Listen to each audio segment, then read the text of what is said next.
Hoy es domingo 17 de septiembre del 2023, estamos grabando para el miércoles 20 y estamos en la 56ª reunión de la Mesa del Caos, en la cual vamos a hablar de un tema que estuvo circulando por estos días, ¿no? Y es si Victoria Villarruel, la candidata a vicepresidente de Milei, es negacionista de la última dictadura militar o no, ya que cuestiona este número de 30.000 desaparecidos que es como un símbolo, un emblema, ¿no? De los organismos de derechos humanos y del kirchnerismo, podríamos decir. Soy Facundo Jurisic, estoy acá a mi derecha con Isra Albornoz Molinari. Y a mi izquierda, que bueno, todavía no está el chango, sigue en Jujuy. La semana que viene ya vuelve y bueno, volvemos a la programación habitual. Nos abandonó. Claro, por ahora se fue ahí a ver a la familia, ¿viste? Y se quedó allá, ¿viste? Pero bueno, no sé si qué querés empezar comentando. Podemos empezar porque este tema empezó a aparecer de vuelta en la opinión pública. Empecemos la noticia. Claro, justamente, ¿Cuándo ¿no? fue el tema de que Victoria Villarroel organizó una charla, ¿no? Claro, un acto. En la legislatura, un acto. Sí, sí, en la legislatura de la ciudad de Buenos Aires, que era para homenajear a las víctimas del terrorismo de los 70. Ujú, exactamente. Sí, a ver, ya con plantear, homenajear a las víctimas del terrorismo de los 70, ya eso tiene algo que a ciertos programas de televisión, a ciertos noticieros, a ciertos intelectuales no les gusta. Porque escuchan eso y ya saltan con negacionismo, ¿no? Que ese va a ser el título Claro, de este podcast, ¿no?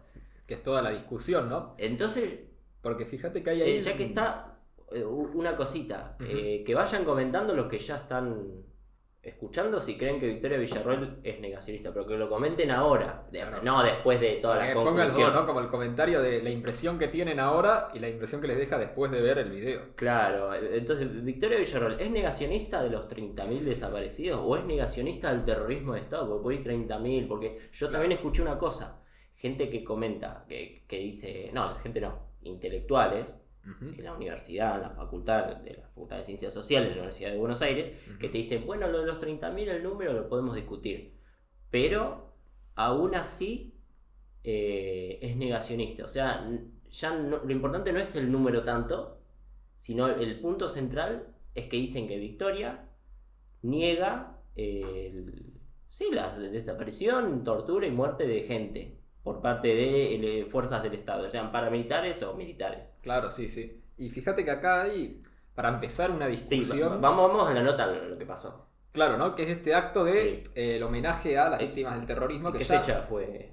Este acto fue, si no me equivoco, el miércoles pasado. El miércoles. Claro, pero fíjate que ya hay acá una discusión, si querés, simbólica o Sí. terminológica, que es de que, bueno, ¿cómo llevamos a las organizaciones guerrilleras de los 70, ¿no? Ujú. Porque ya fíjate que Villarroel implícitamente está diciendo que son terroristas, mientras que el Ujú. consenso, si querés, progresista, ¿no? Que estuvo durante estos últimos 15 años, más o menos, podemos decir que dice que eran, no, militantes que querían un mundo mejor. Entonces ahí Sí, fíjate que hay una discusión. académicamente suelen decir organizaciones armadas. Claro, académicamente se usa eso, sino también No solo. organizaciones político-militares. Político-militares, exactamente. Sí, de Sí, sí. terminología, ¿viste? Acá estamos hablando de contenido duro. No, sí, eso por lo general los historiadores de esa época, más allá de sus opiniones, usan ese término.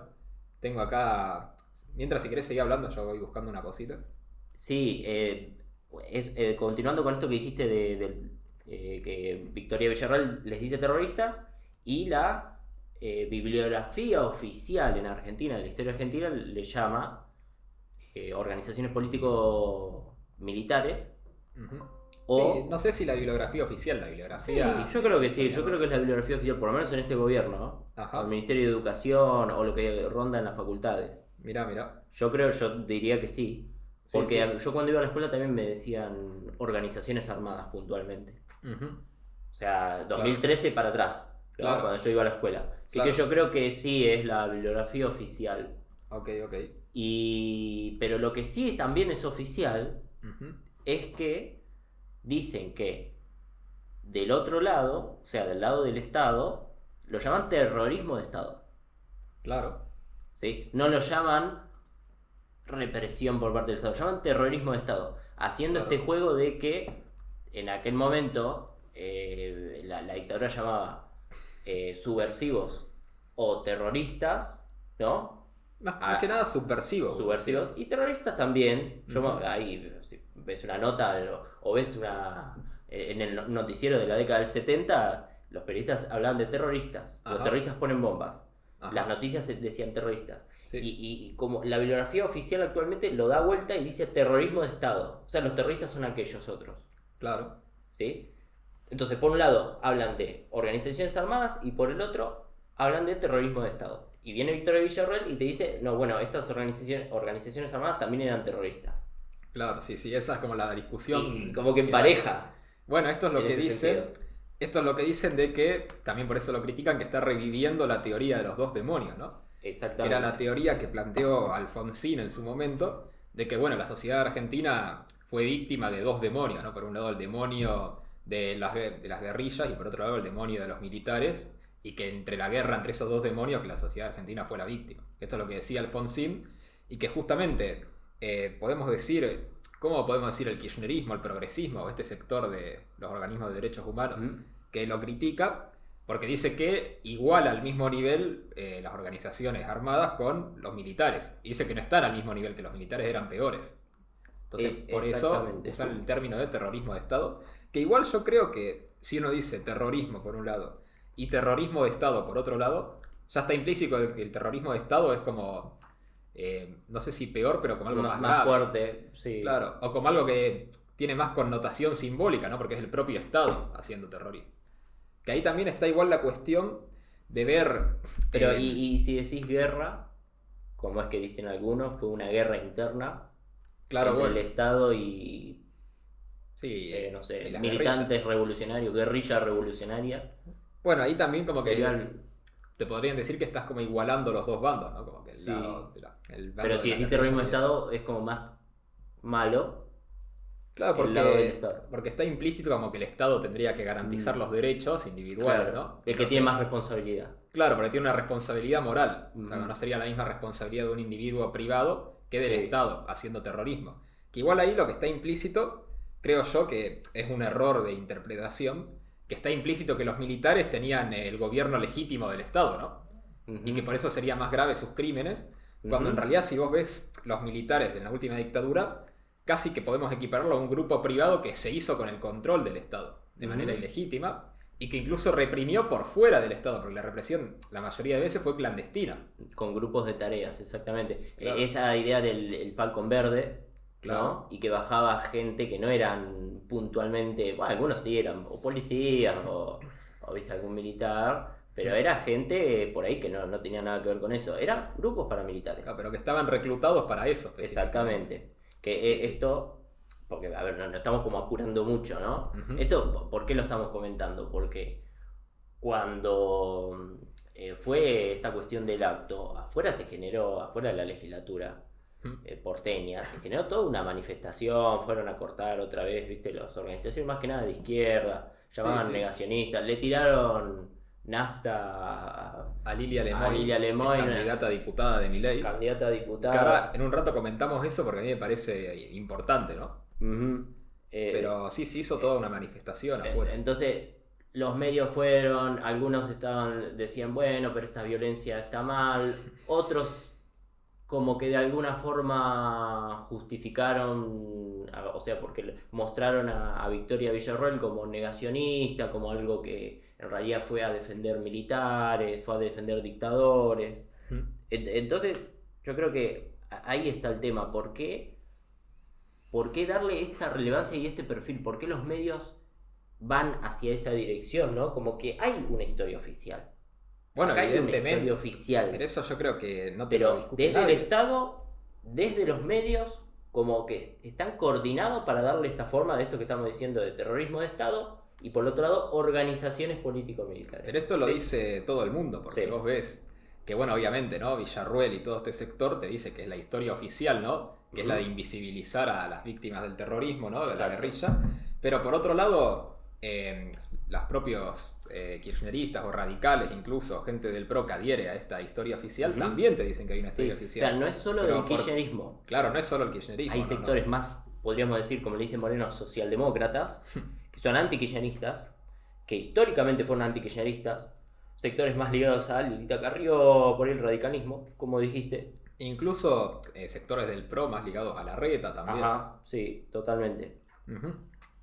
Sí, que adhieren a esto. Y el tema es que esta gente que adhiere a esta historia también te dice implícitamente que es una historia oficial, ¿no? Porque acá tenemos un proyecto de ley que lo había presentado Carolina Moisés, del Frente de Todos, que creo que fue a principio de año. Bueno, a principio no, a mediados, el 28 de junio de este año, hace relativamente poco, ¿no? Que era un proyecto de ley para sancionar con una pena de prisión entre 2 meses y 2 años a cualquiera que, esto estaba escrito en la ley, ¿no? Que niegue, minimice, justifique, reivindique o haga apología de la comisión de delitos respecto a genocidios y crímenes de lesa humanidad de la última dictadura. Y en la justificación de esta ley, esta diputada, ¿no? Carolina Moisés, decía que la presentaba porque hay nuevos sectores que están violando los consensos que se llegaron democráticamente y que eso no puede ser, que ya ese debate se saldó y que no se puede volver a abrir ni volver a discutir. Entonces implícitamente te está diciendo que hay como una historia oficial que el Estado tendría que resguardar. Un poco la visión que tienen. Y de hecho, bueno, tenés periodistas como Mauro Bricio, ¿no? No sé si lo conocés.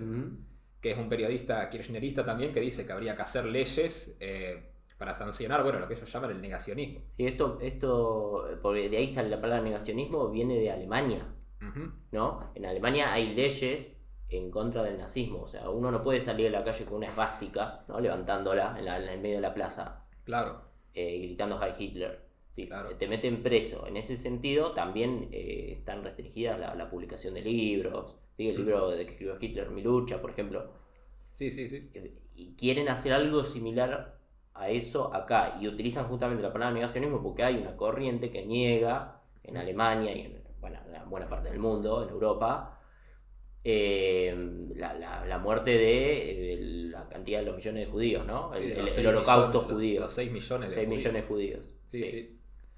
Sí, también, bueno, está esta idea de... Entonces parte de ahí, ¿no? Es una idea tomada de ese claro, lado. está esta idea de igualar los crímenes del nazismo con los crímenes de la última dictadura. Ajá. Que también va un poco... La idea del genocidio. Ahí está la postura de los manifestantes, ¿no? Que veíamos. Claro. Los manifestantes y todos los bueno, que estaba... ¿Es un genocidio o no? Ahí está el punto. Estaba Vilma Ripoll, que fue precandidata por el Frente de Izquierda. Sí, por el Frente de Izquierda creo que fue, o por el partido... No me acuerdo si fue el Frente de Izquierda o por otro partido de izquierda, pero bueno. No, sí, Vilma Ripoll, sí. Claro, bueno, que estaba con un cartel que decía no fue guerra, fue genocidio, ¿no? Como que planteando esa postura. Que el tema, si fue genocidio o no, ¿vos qué opinás? O sea, primero, ¿cuál es la definición de genocidio? O sea, ¿qué sería exactamente un genocidio? Bueno, genocidio, como es tradicionalmente, vamos a decir, es tratar de buscar o sea, te lo digo con mis palabras, ¿no? Sí. Pero vas a encontrar la definición que es más o menos así. Acá la encontré, sí. Es tratar de buscar podemos decir, la desaparición de una etnia, ya sea por cuestiones religiosas, por cuestiones, étnicas o raciales. Claro. Y buscar la desaparición de un sector de la población, pero no por un sector, no por una cuestión ideológica por ahí, sino por una cuestión de religión, raza o etnia. Claro, bueno, acá la definición de la RAE dice exterminio o eliminación sistemática de un grupo humano por motivo de raza, etnia, religión, política o nacionalidad, dice. Ahí está, política, por razones políticas, ¿no? Claro, incluso... Y dice de una población. Claro, no dice de un grupo humano. De un grupo humano. Claro. Entonces ahí podríamos argumentar, ¿no? Aunque sea después hay que ver si se convalida empíricamente, que la dictadura buscó exterminar al grupo humano de los militantes, por ahí. Sí, de los militantes yo diría solamente eso no. Lo que se buscaba eran las ideas. Puntualmente, claro. A ver, sí, es muy difícil las ideas, pero las vanguardias de esas ideas. O sea, los que llevaban más adelante esas ideas. Obviamente claro. los que estaban adelante, porque acá tenemos que empezar a hacer un análisis histórico, ¿no? Pero rápidamente, porque ahora después vamos a profundizar, ¿no? Sí. Pero los que llevaban adelante eso eran lo que es la guerrilla urbana. Fíjense, guerrilla urbana, la palabra que estoy usando. No estoy usando guerrilla, no es lo mismo que la guerrilla cubana. Guerrilla urbana. Muchos obviamente eran militantes. Y los más valientes agarraban las armas y eran capaces de poner las bombas o organizarse para hacer las diferentes operaciones. otros solamente se dedicaban a militar, otros simpatizaban, eran amigos y estaban ahí. La teoría, o sea, el pensamiento de la dictadura, antes de la dictadura, perdón, no de la dictadura, antes de la dictadura, de los 70, del Estado, era que parte de la población tenía ciertas ideas que eran nocivas para la sociedad. Claro. Sí, este era el pensamiento. Era la cuestión esta, la idea de la frontera ideológica, ¿no? Exactamente. Que era que, bueno, en la población no es que el amigo y el enemigo está, bueno, en este país o en otro país, Exacto. sino dentro del propio país hay una población que tiene ideas, bueno, lo que vos decís, nocivas para la nación, ¿no? Uh-huh. Y que por tanto hay que ganarle a esa población, exterminarla, etc. Que eso es era la guerrilla urbana, pero también la guerrilla rural. Pues, por ejemplo, en Tucumán tenías el ERP que tomaba también ahí. Muy pocos casos, sí. Tenemos el ERP, el Operativo Independencia, en 1975. Claro. Por ahí eran pocos casos, pero eran casos muy emblemáticos. Claro, fue durante el gobierno democrático. El golpe de Estado fue el 24 de marzo de 1976. En el 75 todavía estaba el gobierno de Isabelita. Claro. Si bien Isabelita se había tomado licencia, había quedado el vice, pero sí se mandó a los militares de un operativo a lo que es allá en la selva Tucumán, en las yungas, Claro. a exterminar al ERP, que puntualmente estaba ahí. Que ese sí tenía una dinámica un poco más rural, pero la mayoría y los más fuertes, que por ejemplo Montonero era el más fuerte, si bien había más de 20 organizaciones armadas acá en Argentina. El Claro. más fuerte era Montonero. Montonero era izquierda en el sentido socialista guevarista, pero peronista y católica. Claro, ¿sí? sí, Era ¿no? una mezcla. Y tenía una dinámica urbana. Eran generalmente estudiantes que militaban y también de sectores sindicales. Esto es importante. Claro. Y acá está el tema de si eran terroristas o no, que yo creo que es una cuestión interesante, porque por ver terrorismo, ¿no? Por buscar, ya que buscamos la definición de genocidio, vamos a la definición exacta de terrorismo, que dice, da 3 definiciones la RAE, ¿no? Yo creo que la tercera es la más adecuada, que dice, actuación criminal de bandas organizadas que reiteradamente y por lo común de modo indiscriminado pretende crear alarma social con fines políticos. Eso sería el terrorismo o una actuación terrorista, ¿no? Y yo creo que acá podríamos incluir a estas guerrillas dentro de la categoría de terrorismo. No sé, yo creo que es terrorismo. ¿Por qué? Porque vos tenés, por ejemplo, asesinatos emblemáticos, ¿no? Como el asesinato de Aramburu o el asesinato de Rucci, que era la mano derecha de Perón. Y bueno, distintos asesinatos que, ¿cuál era la idea? Era justamente infundir terror en la clase dirigente, más que nada en quién, en Perón. ¿Para qué? Para que torciera el brazo y les diera lo que ellos querían en el gobierno. Sí. Y después tenías incluso, bueno, no los ataques indiscriminados, no tanto a la población por ahí, pero sí a edificios públicos y también a veces que afectaba a la población civil, con esta misma idea de decir, bueno, nosotros queremos este poder político que no nos está dando Perón. Que ellos pensaban que cuando volviera Perón, que Perón les iba a dar todo el poder político y que iban a poder hacer la revolución como había pasado en Cuba. Y que no pasó porque Perón llegó en el 73 y en vez de eso los empezó a perseguir el mismo Perón, que fue él el que empezó la represión, ¿no? Con la AAA. Sí, podemos dar un pantallazo de eso, Sí, de eso que dijiste. Antes que eso que era la AAA, ¿no? La Alianza Anticomunista Argentina, que la creó Perón. Sí, antes de eso un pantallazo. Aramburu fue secuestrado y sometido a la justicia popular, ¿no? Y fue la presentación de Montoneros. Lo secuestraron en junio de 1970, un año después de El Cordobazo. El Cordobazo, para los que no conocen, fue una gran manifestación en Córdoba, donde la ciudad de Córdoba fue tomada, para ciertos sectores, ¿no? Fueron tomados por trabajadores, más que nada sindicalistas, y estudiantes, pero más que nada sindicalistas, y al Estado, el gobierno de Onganía le costó, ¿no? Le costó retomar el control, estuvo como 3 días más o menos. Sí, sí. Y como aniversario de eso, Montoneros, como una organización terrorista, vamos a decir, organización terrorista nueva, hizo su presentación secuestrando a Aramburu, que fue el presidente de facto, dictador de Argentina, después del derrocamiento de Perón en el 55. Claro. O sea, primero fue Lonardi, pero Rojas lo bajó y Rojas era el vice, ¿no? Claro, y lo puso Aramburu. O sea, fue el dictador que fue desde el 55 hasta el 58, claro. ¿no? Y lo secuestran y lo someten a justicia popular y lo matan. Claro. Así de simple. Eso fue en 1970. Esa fue la presentación de Montoneros. Eso fuerza de alguna forma la bajada, porque los milicos lo bajaron a Onganía. Sube Leviston, después sube Lanuse. Y Lanuse que tiene que convocar elecciones. Y Lanuse, para controlar a los muchachos montoneros, ¿qué es lo que hace? Lo llama a Perón, que dice no le da el cuero, al viejo no le da el cuero, al viejo le dio el cuero, vino. Eso es de un monólogo de Enrique Pinti. Bueno, al viejo le da el cuero, viene. Uh-huh. Y ahí Montoneros deja la clandestinidad y dice vamos a militar por Perón. Previamente cuando Perón iba a bajar en Ezeiza se tirotean con la derecha peronista, ¿no? Claro, bueno, pero eso es cuando vuelve Perón, pero antes. Y ahí sí. En el 73, porque hubo 2 elecciones en el 73. Sí, bueno. Que estuvo... Sí. ¿Cuándo fue la primera? ¿En mayo o en marzo?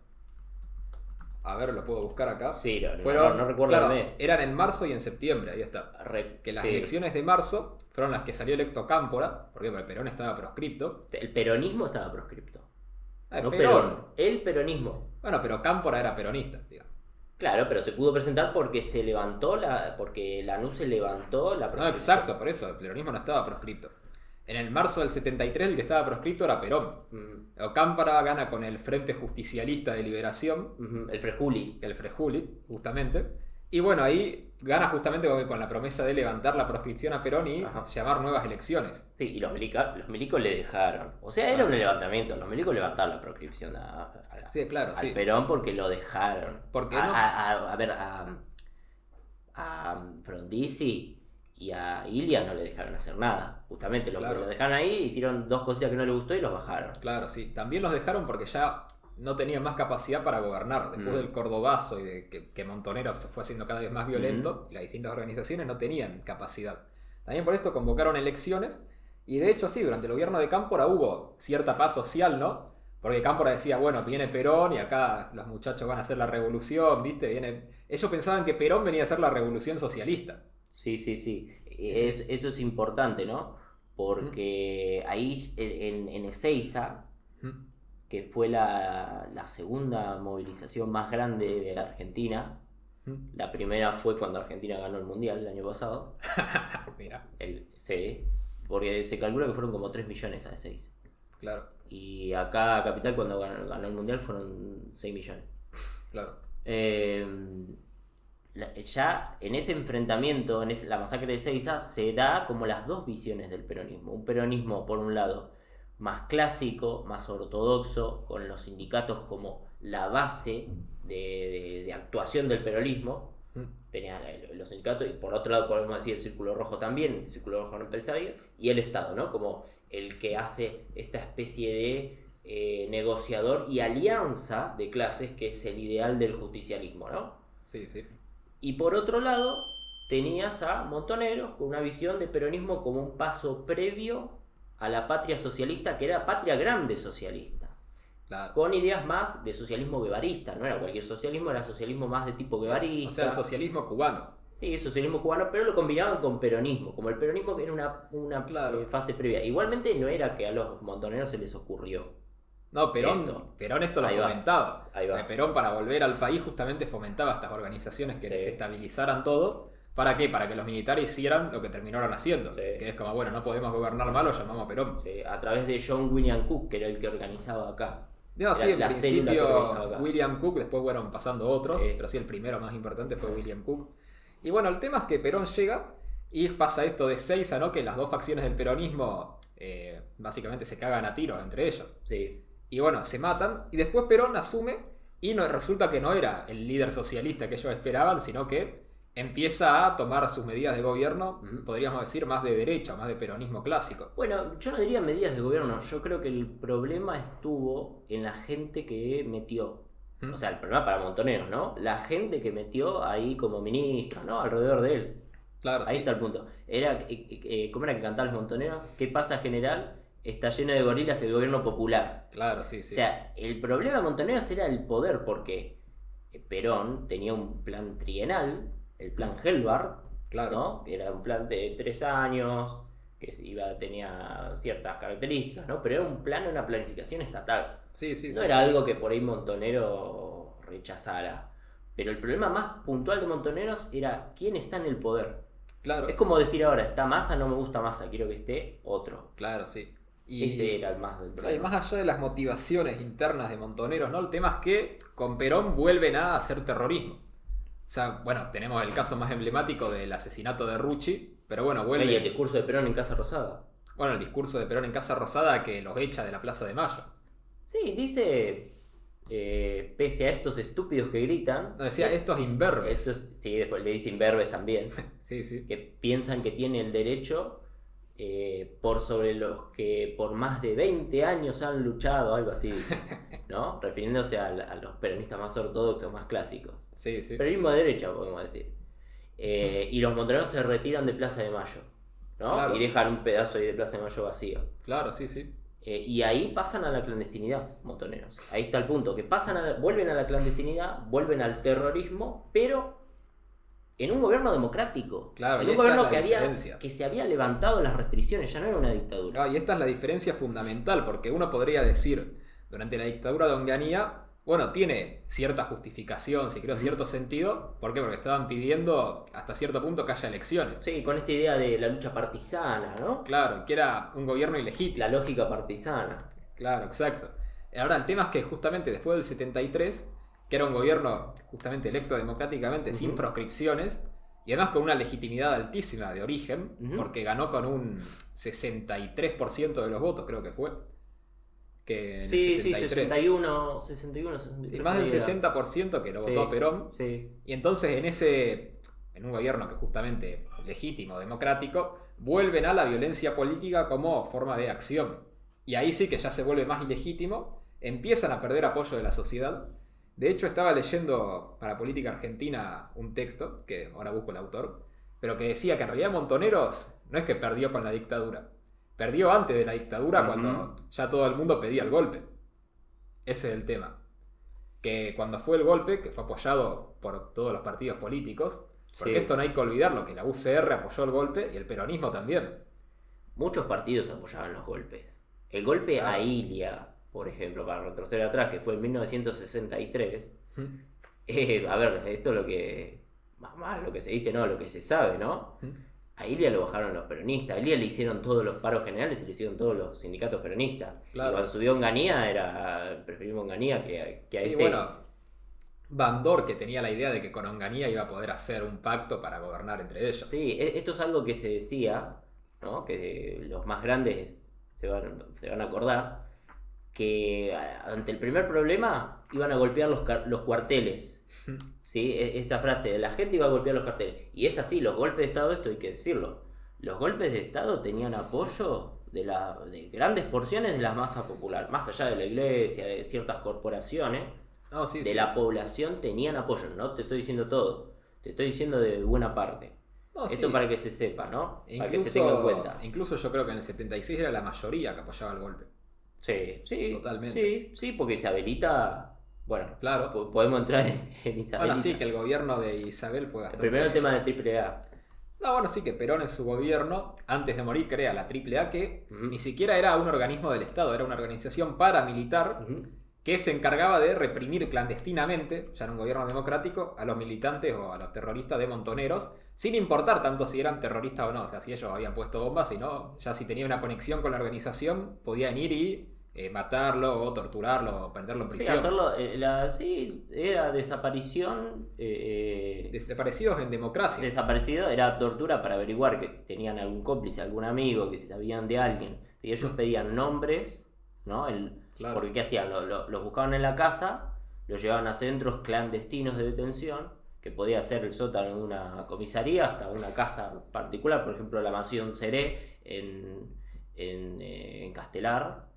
O el Pozo de Banfield, ¿no? En zona sur hay diferentes lugares, ¿no? O la Armada, por ejemplo, en lo que es la ex ESMA, claro, sí, ¿no? sí. La ex escuela mecánica de la Armada. ¿No? Tenían ciertos lugares que utilizaban como centro clandestino, llevaban ahí, viste, los picaneaban, claro. Les daban nombres o no, los tenían un tiempo y después los mataban, ¿sí? Los hacían desaparecer. Claro, sí, sí. Y era una práctica así de represión para tratar de sacar, ¿sí? Inocular esas ideas o los agentes que tienen esas ideas que están en la sociedad. La mayoría eran militantes y algún que otro sindicalista también, ¿no? Claro, sí, sí. Y no Pero me esto se acuerdo... empezó a hacer en democracia. Sí, se empezó con el gobierno de Perón. Sí. Y no me acuerdo exactamente cuántos habían sido los desaparecidos en democracia, así que no sabría decirte, pero me pareció leer que habían sido entre 1000 y 3000, puede ser, algo por ahí, aunque no tengo el dato Sí, ahora. más o menos, sí, cerca de 1000 sí, desaparecidos en democracia. Claro, ese es el tema. Pero vamos a lo que hizo Montoneros, ¿no? Porque, ¿qué es lo que pasó? Que volvieron a la clandestinidad y lo primero que hicieron fue Montoneros organiza la muerte de Rucci, que era La mano derecha la mano de Perón. derecha de Perón, pero era el presidente de la CGT. Claro, además, ¿no? ¿No? Es como si hoy... ¿Quién es el presidente de la CGT hoy? ¿Cuál es el de ahora? No me acuerdo. No sé. Bueno, pero alguno importante como Ponele que, Moyano. no sé, que hoy lo asesinan a Hugo Moyano, ¿viste? Claro, Y que Hugo Moyano además, no sé, fuera la mano derecha de Massa. claro. Y Perón mismo dijo, me tiraron un muerto. Claro, sí, Y pero... ahí fue que se organizó la AAA. Sí, Sí, pero... hay varios casos, ¿no? O sea, Rucci, ¿cómo lo mataron? Acá en Capital Federal, nosotros ahora estamos acá en Capital Federal, no estaban las células, no estaban acá en Capital Federal. Por lo menos esto es lo que yo sabía, no sé si ahora se habrá descubierto otra cosa, pero estaban en el conurbano. Lo que hacían era traer, ¿no?, armas para este lado y, bueno, localizaban a la víctima. Y en el caso de Rucci fue que iban en el Torino, en el auto, se pararon unos cuantos con unas ametralladoras de diferentes puntos y lo agarraron, lo agujerearon todo. Esa Claro. fue la forma. Sí. ¿Sí?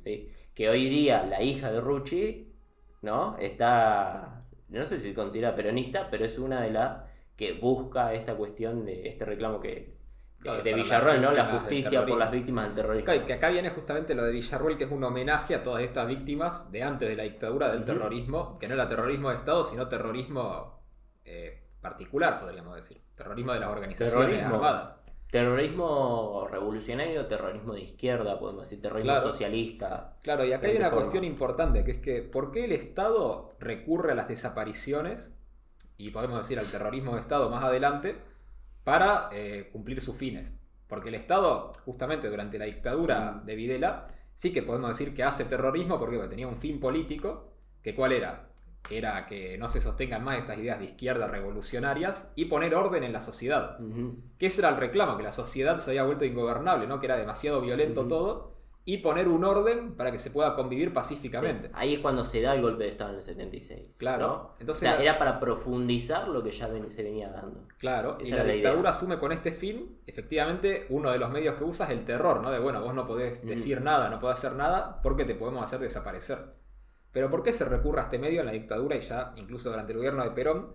Yo creo que esto es muy importante, porque en el gobierno de Lanusse, a todos los terroristas, ¿no?, de las organizaciones armadas, se les había dado un juicio constitucional. Tenías creo que era la Cámara Federal Penal de Buenos Aires, que se creó especialmente para juzgar delitos de terrorismo, creo que decía explícitamente.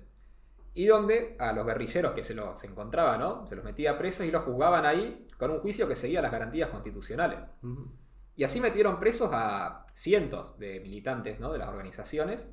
Y de Cuando el hecho, terrorismo estaba más apocado, ¿no? Porque Claro. más que nada a partir de 1970 es cuando es la Claro. etapa más fuerte. claro, y de hecho cuando asume Cámpora en el 73, ya estaba bastante más debilitado el terrorismo. Pero Sí. ¿qué hace Cámpora? Apenas asume, los indulta a todos. Sí.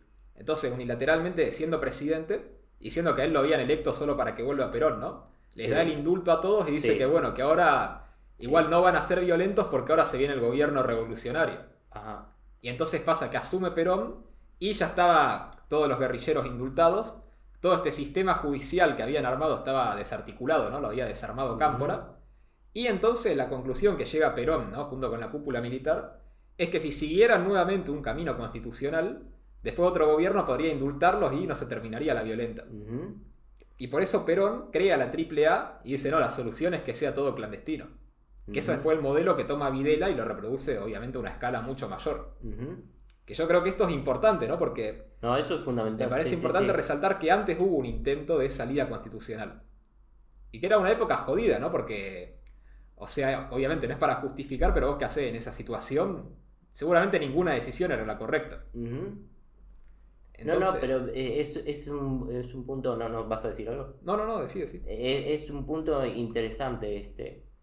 porque ya el propio Cámpora, como que podemos decir que termina rompiendo, ¿no?, el andamiaje institucional al dar indulto a gente que mató a otras personas, ¿no? ¿No? Que, Sí. que mató, torturó, secuestró personas, ponía bombas, ¿no? No solamente no solamente generales o militares o gorilas, como dirían ellos, o capitalistas, ¿no?, o empresarios, porque también secuestraban empresarios, los Bungiborn, por ejemplo. Claro, Secuestraban sí. empresarios a cambio de plata, con eso se financiaban. Claro, sí, se financiaban secuestrando empresarios, sí.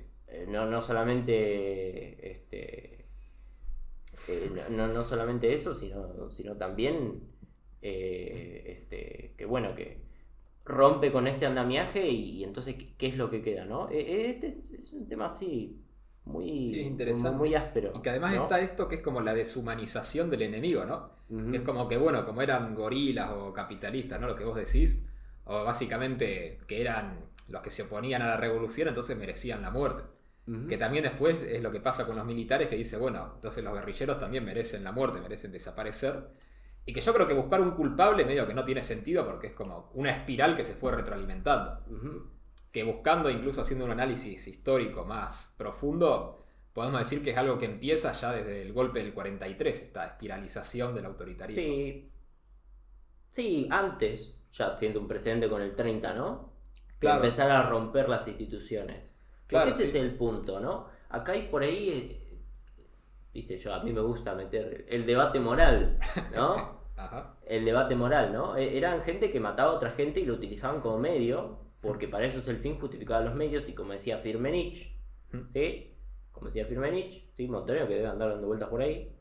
¿Qué es Firmenich? Sí, sí, está vivo, obviamente. Firmenich ahora es asesor de Daniel Ortega, que es el dictador de está Nicaragua. dando vueltas por ahí. Decía que la violencia es como la continuación de la política, ¿no? Claro, sí, sí. Entonces era algo, a ver, no lo decía como lo que es, sino como lo que tenemos que hacer dadas las condiciones, ¿no? Porque Claro. esta gente no solamente mataba, esto es lo que iba a decir y me había olvidado, Ujú. o sea, no medían sus consecuencias. O sea, había gente que moría que no tenía nada que ver. Claro. Como le habían, por ejemplo, conozco un caso que le pusieron una bomba arriba, creo que en una oficina, allá en Núñez, ¿no? Ajá. Creo que había un milico, no me acuerdo, un alto mando del ejército, y que abajo había una peluquería y mataron a una nena y a no sé quién más, ¿viste? Porque le pusieron una bomba y eso revienta y matas a todo lo que está Acá alrededor, son ¿no? daños colaterales. Claro, daños colaterales, pero está justificado, ¿no? Por la Claro, guerra sí. revolucionaria. Ah, La sí, guerra sí. revolucionaria. Y tenían su parte de guerra, ¿no? También. Claro. Y que acá está la cuestión interesante porque por un lado podemos decir era una guerra o no era una guerra, pero hay un factor que es difícil de obviar y es que los dos bandos o los dos grupos, ¿no? Las organizaciones armadas y los militares, Ajá. los dos concebían su enfrentamiento como una guerra. Ujú. O sea, los dos hablaban de guerra y nada, tomaban el enfrentamiento como si fuera una guerra y con Sí. tácticas militares. Entonces yo creo que más allá del análisis histórico que uno haga, no se puede obviar completamente la percepción de los actores de la época, ¿no? Exacto. Y eso da pie para el siguiente punto, que es el tema de qué pasó después de 1983, ¿no? Claro, ahora vamos con eso, pero antes quería citar acá porque esta cuestión Sí. no es solo... Porque acá se habla de negacionismo, como si hubiera sido que ahora de la nada apareció Villarruel, ¿viste? Y empezó a decir cosas y como que todo el mundo decía, no, son 30.000 y fue el terrorismo de Estado y las organizaciones armadas no tenían culpa de nada, eran buenos, ¿viste? Mm. Y en realidad es un debate que viene, bueno, desde que empezó el kirchnerismo ya, pero que incluso lo sostiene gente que no podríamos decir que es de derecha o de ultraderecha. Por ejemplo, en las facultades sociales, ¿no?, de la UBA, en la materia de política argentina, hay una... la cara No de vas a dar nombres. No, bueno, pero hay un texto que dan para leer, ¿no?, la bibliografía obligatoria de la materia, Sí. Cátedra de Piero, Sí. que es un texto de Pilar Calveiro, que se llama Política y Violencia, Sí. y que es público este texto, no es que estoy dando ningún nombre de nada, pero que en el texto dice que, por ejemplo, la militancia de los 70 también tendría que hacer autocrítica, y diciendo que habría que responder varias preguntas, que por ejemplo, ¿qué fueron esas organizaciones políticamente, ¿no? O cuál era el criterio para decidir, que esto es importante, cuál era el criterio para decidir quiénes iban a morir y quiénes no. O sea, ¿por qué en la organización se mandaba a uno a nada de kamikaze y a otro no? porque Firmenich y todos estos dirigentes tenían el poder sobre la vida y la muerte. Sí, kamikaze no, porque sí, algunos que se mataban, ¿no? Se mataban Claro. armando una bomba. O por ejemplo también porque es creíble, y si esto realmente fue así, de que la conducción estuviera infiltrada por gente de Cuba o de la Unión Soviética. Bueno, a ver.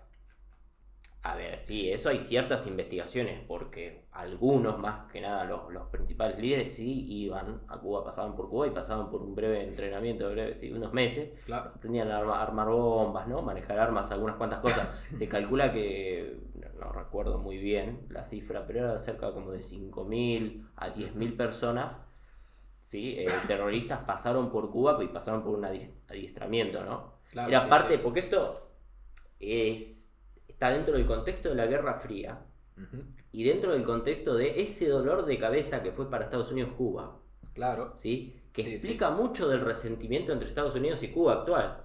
Ujú. Porque, a ver, el embargo continúa, el embargo de Estados Unidos a Cuba. Claro. Pero ¿por qué todavía? ¿Por qué no aprovechar el capitalismo para cambiar Cuba? Bueno, Ujú. porque ¿no? Cuba fue la piedra en el zapato, ¿no? En el medio del patio trasero le armó organizaciones armadas y guerrillas en diferentes, casi sí, en todos los países de América Latina, Sí, sí, a sí. Estados Unidos. Es que sí, ese justamente fue que la inteligencia cubana Sí. superó, o podemos decir como mínimo Pero- igualó a la inteligencia estadounidense. Sí, un trabajo muy, hablando políticamente, muy bueno el trabajo de lo que hizo Cuba, que siendo un país Sí, tan sí. chico con una economía que sí, una economía socialista, obviamente financiado por la Unión Soviética, porque les daban comida, ¿no? Como lo que hacía la Unión Soviética. Sí, Te doy sí. comida porque vos no tenés, porque sos una isla, y como tenés prohibido el capitalismo no podés producir ni para comer, por eso se cayó la Unión Soviética y después se morían de hambre todos. ¿Viste? Lo mismo le pasó a los norcoreanos. Pero bueno, pero eran, sí, más o menos mantenidos por la Unión Soviética, pero aún así pudieron oponerse a la CIA. Claro, Pudieron sí, sí. hacerle, plantarle cara a la CIA e incluso ganarle. Claro, sí, sí, que todo esto obviamente hay que pensarlo en el contexto de la Guerra Fría y de Ujú. todas las influencias internacionales también. Ujú. Que sin eso no se entiende nada de lo que pasó ni en Argentina ni en ningún país Ujú. latinoamericano. Eso es fundamental. Pero, bueno, básicamente creo que dimos como un buen panorama, ¿no? De No, cómo no, era la falta situación. la teoría de los dos demonios, ¿no? Ah, bueno, claro, 1983. que es la explicación de lo que pasó, justamente. Claro, ahí cómo se lo consideró, qué pasó en 1985 en realidad. En 1983 vuelve la democracia con Alfonsín. Claro, y en 1985 son los juicios a las juntas. Los juicios a la Junta. ¿Qué criterio se tomó? Entonces Claro. ahí está el punto. ¿Qué criterio se tomó? ¿A quién tenemos que juzgar? Bueno, ¿juzgamos a los violentos? Sí, muy bien. Pero ¿cómo lo tomamos en cuenta? Primero, la teoría, o sea, se fueron organizando en la teoría de los dos demonios. ¿Qué fue la teoría de los dos demonios? Decía Ujú. que en la sociedad había dos malos Claro, que eran violentos, por ahí uno más grande que otro, ¿sí? Pero eran dos malos. claro. Dos sectores Sí, malos. sí, Los terroristas y los represores. claro. ¿Está? Y tenemos que juzgarlos a los dos. Muy bien. ¿Cómo los juzgamos? Porque ahí está el problema. ¿A las cúpulas? Sí, obviamente, a las cúpulas sí. Claro. Y a los que están abajo, y también porque tienen algún mando, ¿no? Planificación. Pero ¿hasta qué punto los juzgo? Claro. Ahí está. Porque vos tenías gente que eran por ahí un soldado raso o algo, que cuando mataban a los de la ESMA, los tenían que desaparecer, los subían en un avión, ¿sí? O los dormían primero, los subían en un avión y cuando estaban pasando por arriba del Río de la Plata los lanzaban, ¿no? Claro, que Entonces está, así los desaparecían. Después aparecían cuerpos en Uruguay, ¿viste? La costa Claro. uruguaya. sí, que está la cuestión de hasta dónde extender la responsabilidad. Entonces, claro, ahí tenés el piloto del avión, tenés que juzgarlo. El tipo que tira los cuerpos también. O sea, tenías que juzgar toda una estructura hasta abajo. Claro. Y que era un problema para la época porque... Pero que nunca fue la idea de Alfonsín esa igual. No, ahí va. Porque Alfonsín en 1986 sanciona las leyes de punto final y obediencia debida, Sí. que se ven, y políticamente en esas circunstancias fueron como una concesión a los militares, ¿no? Por el poder político que todavía tenían los militares. Sí. Pero en realidad cuando uno ve, o sea, los discursos de Alfonsín, ¿no? Y sus ideas ya en el 83, él siempre tuvo la idea de limitar la responsabilidad hasta ciertos puntos de los rangos más altos. Ujú. Y bueno, por eso también en los juicios de las juntas, que se juzga, bueno, las juntas, ¿no? Videla, Ajá. bueno, Macera, Sí. todo, bueno, Los etcétera. ideólogos. También se juzga a las cúpulas de montoneros, y creo que solo de montoneros, no sé si de otra organización también, Sí, sí, de unos pares, sí. Pero Claro. pasa que Montoneros era la parte más grande, la más importante Claro, y la sí. más grande por mucho. Bueno, y se juzga, por ejemplo, a Firmenich, ¿no? A todos estos. Ujú. Y después empiezan a progresar los juicios y se empieza a jugar más para abajo. Y Alfonsín entonces dice, bueno, ¿dónde ponemos el límite? Porque él lo que no quería era, bueno, tener que juzgar A todo el mundo. claro, a todo el mundo. No, porque se te levantan todos y de hecho había riesgo, ¿no? Había Claro. riesgo de golpe de Estado otra vez. Y que fueron también con los levantamientos carapintadas, que te Ajá. decían que los habían mandado a las islas a los más jóvenes a morir y encima después los hacían Sí, los torturar. veteranos de guerra de Malvinas, ¿no? Claro, ¿no? Y que los hacían torturar, también les daban las órdenes y que ellos recién habían entrado al ejército y no tenían la responsabilidad de lo que decidían los de arriba, ¿no? Ujú. Entonces decían, no, tiene que haber impunidad para los rangos más bajos, para los más nuevos. Ujú. Y en No, ese- que no son culpables, no sería impunidad, no son culpables. Claro, sí, que no son culpables directamente. Y en ese contexto te sanciona Alfonsín la ley de obediencia debida, que no me acuerdo hasta qué rango era, bueno, pero por debajo de cierto rango Sí, él y estaba había cumpliendo cierto órdenes. límite para hacer denuncias, porque acá la justicia cómo funciona, vos tenés que hacer una denuncia. Claro que esa es la otra, la de punto final. Sí. Que la ley de punto final era que después de enero o febrero del 86, creo que febrero, después de febrero del 86 no se podían hacer más denuncias por crímenes de lesa Ujú. humanidad. Y que ahí justamente lo que pasa es que en enero, que es la feria judicial, la justicia abre igualmente, suspende la feria judicial y empiezan a tomar todas las denuncias posibles. Ujú. Que también es interesante porque hay como un intento, que yo creo que esto explica después la política de derechos humanos del kirchnerismo.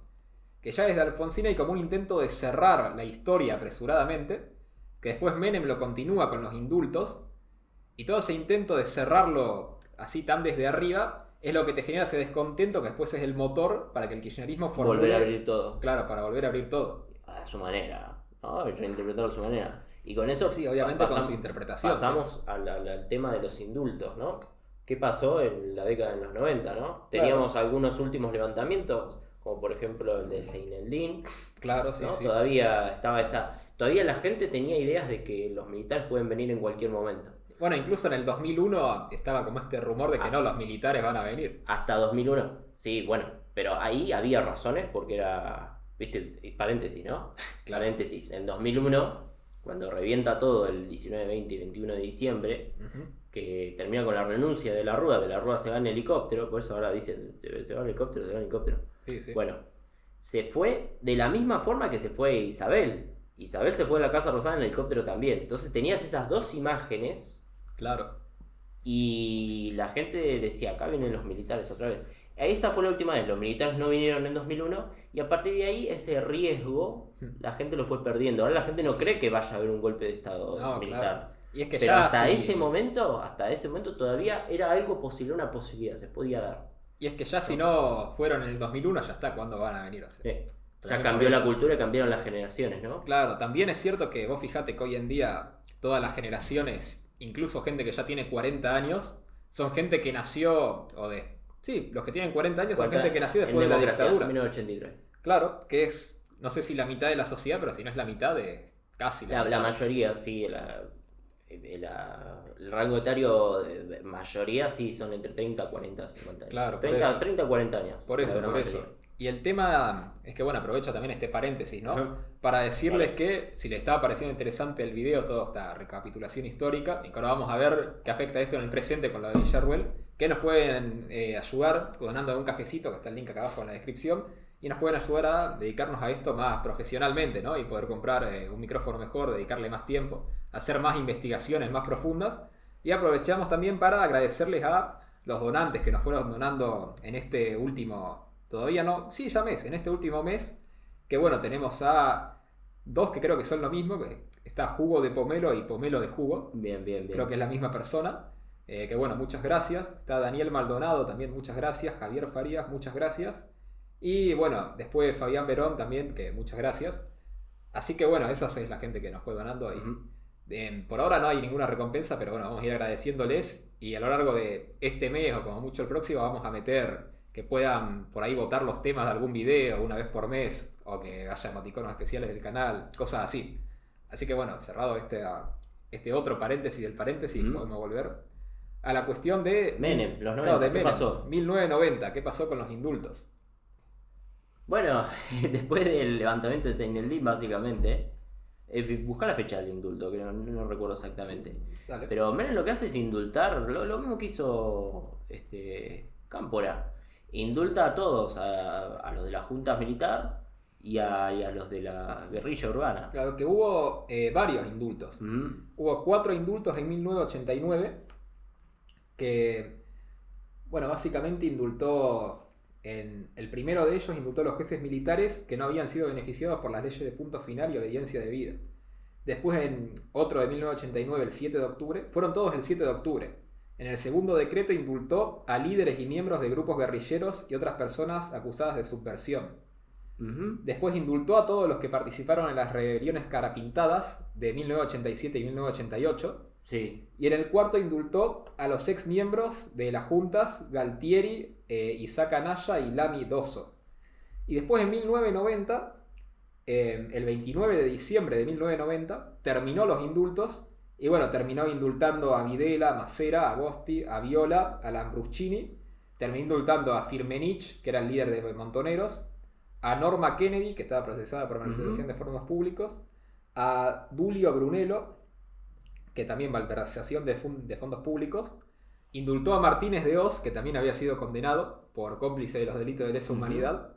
Y al ex militar es Guillermo Suárez Mazón. Y básicamente el 29 de diciembre de 1990, con estos indultos termina de indultar a todo el mundo. O sea, no queda nadie condenado por nada. Entonces esa fue la política de Menem, que decía, bueno, ya está, esa fue otra época histórica, que había más violencia, que todo el mundo pensaba que la violencia estaba bien, que estaba legitimado. Y bueno, ahora ya cerramos página, indultamos a todo y seguimos. Exactamente. Esa era la idea de Menem. Entonces ahí hubo, viste, esto en el contexto de del gobierno de Menem, que era una economía en crecimiento, había terminado con la inflación. Pero igual, mira, 29 de diciembre de 1990 todavía no era la convertibilidad. No, es verdad. O sea, todavía seguía la crisis económica. Es verdad. Fue como un mecanismo como para evitar más tensión, ¿no? Claro, evitar que no le reviente, lograr más apoyo. Claro, todo esto fue después de los levantamientos carapintadas de 1990 también. Aparte que fueron indultos no solo a sectores militares, sino también a el otro sector. Entonces el otro sector también le convenía quedar libre. Claro, sí. Eso es lo que pasa. Claro. Pero el tema es que después quedaron los organismos de derechos humanos, ¿no? Y distintos sectores que decían, no, a los militares hay que juzgarlos, no se los puede indultar. Pero acá lo que pasó es que se fue generando, podemos decir, como este relato, esta interpretación de la historia, que es la que es hegemónica hoy en día, aunque sea que era hegemónica hasta hace un año o dos, ¿no? Que apareció Villarruel, Milei y empezaron a cuestionar distintas cosas. Que era la cuestión de que no, solo hay que juzgar a los militares y los guerrilleros en realidad no tenían la culpa de nada, porque se equivocaron, pero se equivocaron porque eran jóvenes y tenían fines nobles. Ahí entramos en cuál es la postura de la izquierda. La postura de la izquierda, de antiguos miembros de estas organizaciones, de familiares, de las abuelas de Plaza de Mayo, que son familiares, es que fue un genocidio y que los otros fueron revolucionarios. Claro. Y ¿sí? que incluso... Jóvenes, Cristina en un discurso me acuerdo que dijo jóvenes idealistas. Claro. Jóvenes idealistas, así lo Claro, y que incluso podemos admitir, ¿no? Que fue un genocidio, que es una discusión más bien histórica, pero diciendo, está bien, fue un terrorismo y genocidio, pero del otro lado también era terrorismo, ¿no? Sí, eran asesinos. Claro, ese es el tema. Son gente que mató a otra gente, que secuestró, que torturó también. Claro, sí, que ese es el tema. A gente, algunos que eran militares, que no tenían nada que ver, otros que tenían algo que ver porque eran dictadores, ex dictadores, y otros que no tenían nada que ver, que era gente que caminaba por ahí. Claro. Sí. Y el tema entonces es, que es lo que te van a cuestionar, que es que te dicen que estarías igualando los dos delitos.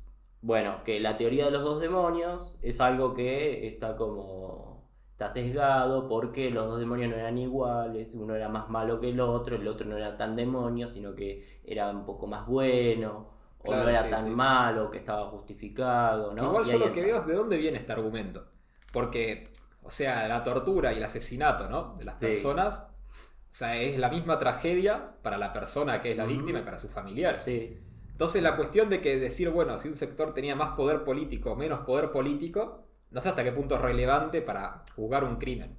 En todo caso, sí, de un lado va a haber más criminales, o los crímenes van a ser de mayor magnitud, porque tenían más poder. Sí. Pero no sé hasta qué punto puedes decir, no, que los guerrilleros como tenían menos recursos o menos fondos, estaban menos organizados, que sus crímenes son como menos graves. cuando son los mismos, aunque sea para las víctimas. Pero después está la cuestión de que te dicen que los crímenes de los militares están agravados. ¿Por qué? Por usar el aparato del Estado y por hacerlo sistemático. Sí. Que entonces eso agravaría el crimen, pero no sería una razón para que lo otro no sea un crimen también. Bueno, yo creo que acá hay que ir directamente al Estatuto de Roma. Uh-huh.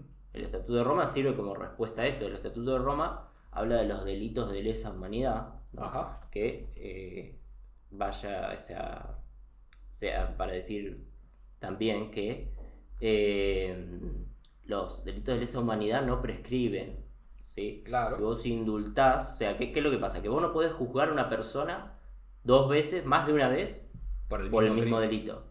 Pero si es un delito de lesa humanidad, los delitos de lesa humanidad no prescriben. Entonces, si vos indultás, también lo podés volver a juzgar y volver a meter preso. Claro, Sí, que ese fue el argumento que usó justamente el kirchnerismo para reabrir los juicios. Y también podés juzgar a alguien por una ley que no existía en el momento del delito. Claro. ¿Sí? Entonces eso es importante. No prescriben los delitos de lesa humanidad. Que es el artículo 29 del Estatuto de Roma, acá Sí. lo encontré, que dice literalmente esto: los crímenes de la competencia de esta corte no prescribirán. Exacto. ¿Y qué es lo que dice? No me acuerdo el artículo, vos lo podés buscar. Ajá. Dice que los delitos de lesa humanidad pueden venir tanto del Estado, de agentes del Estado, Uh-huh. pero también de organizaciones políticas que no sean del Estado. Ajá. O sea, de organizaciones terroristas, ¿sí? Organizaciones político-militares, ¿sí? Organizaciones armadas, etc. O sea que sí hubo delitos de lesa humanidad de parte de las organizaciones armadas, por parte de las orgas, no solo del Estado. Bueno, acá dice sí. Eso es importante. Acá es el artículo.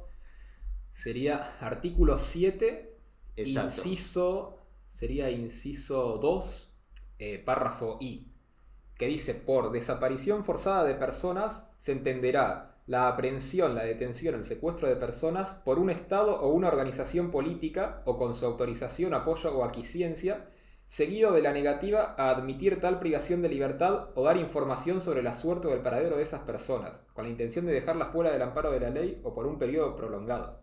Exactamente. Eso es lo que entiende, ¿no? Y después dice, también en el párrafo A de este mismo inciso: por ataque contra una población civil se entenderá una línea de conducta que implique la comisión múltiple de actos mencionados en el párrafo 1 contra una población civil, de conformidad con la política de un Estado o de una organización de cometer ese ataque para promover esa política. Y acá el párrafo 1, ¿qué crímenes te cita? Como que pueden ser crímenes de lesa humanidad. Uh-huh.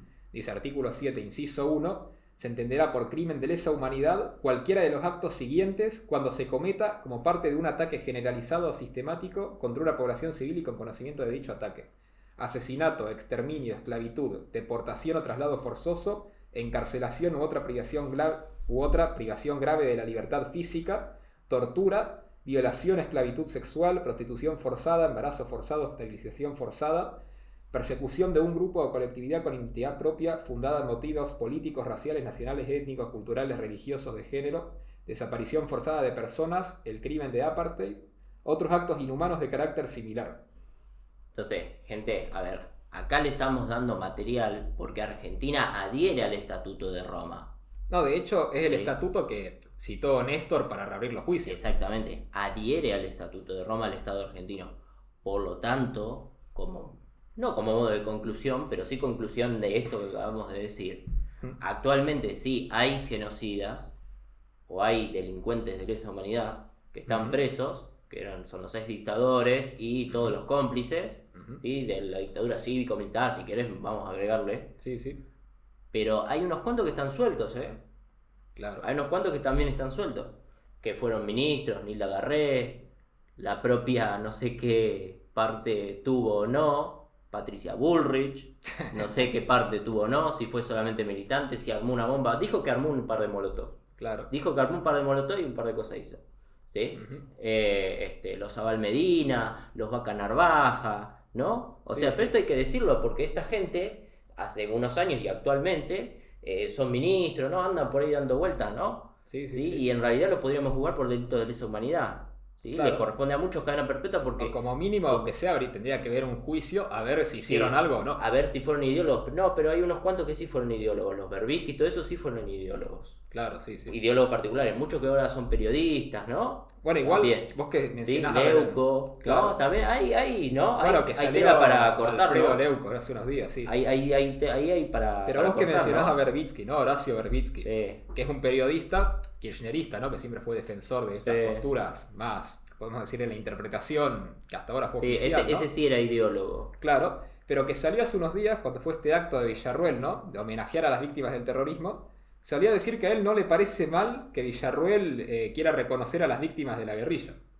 Sí, porque hay algunos que ya se están atajando, ¿no? Claro, ¿no? Pero es interesante porque Sí. a mí lo que me interesa es que esta postura que te la ponen como, ¿no? La ultraderecha, el negacionismo, pero hay gente que en principio no tiene nada que ver con otras posturas, pero que te dice, mirá, no está mal homenajear a la víctima de la guerrilla. Sí, bueno, podemos acá incorporar, por ejemplo, a Labraña, Luis Labraña. Claro, también, ¿no? Luis Labraña, porque ahí hay otra historia, ¿no? Que fue parte de Montonero, Labraña. Ujú. Y él mismo dijo que, y acá ya nos metemos con el tema de los 30.000, ¿no? Porque Claro. las abuelas de Plaza de Mayo fueron a Holanda a buscar un subsidio, ¿no? Porque, recordemos, las abuelas de Plaza de Mayo estuvieron recorriendo, son reconocidas en el mundo como Sí, promotoras en contra de... Sí, de los derechos humanos. De los derechos humanos, ¿no? Contra los delitos de la humanidad, etcétera. Sí, sí. Y fueron a diferentes organizaciones, diferentes cooperativas a nivel internacional y no tenían una cantidad de denuncias Ujú. que eran 1.000 y pico, no llegaban a las 1.000 por ahí. Era muy poco como para considerar un genocidio, ¿no? Y necesitaban ese subsidio de una organización allá en Holanda. Y Luis Labrana estaba por ahí y dijo, bueno, vamos, todavía seguramente hubo más muertes y desapariciones, pero todavía no recibimos las denuncias. Vamos a meterle 30.000. Y ahí está esta cuestión de que lo pueden buscar. Yo inventé lo de los 30.000, le va a salir Luis Labraña. Sí, esto vamos a poner todo acá las fuentes en la descripción, Ajá. porque como es un tema polémico... Pero eso si lo buscan, yo inventé los 30.000, les aparece Luis Labraña. Claro, sí, que fue una entrevista del 2021 que hizo... No, pero esa es una. Antes Claro, también yo lo encontré- dijo. Yo encontré esa, sí. Lo dijo un montón de veces en diferentes programas. Claro. Entonces... Entonces sí tenemos arrepentidos, ¿no? Podemos decir, porque él Sí. dice, ¿qué es lo que dice Labraña? Yo lo que hice estuvo mal. Claro. Y porque es lógico, porque vos tenés gente que siguió en la política, ¿no? Como Nilda Garré, por ejemplo, que fue ministra de Defensa, ¿era? Ministra de Defensa de Sí. Cristina.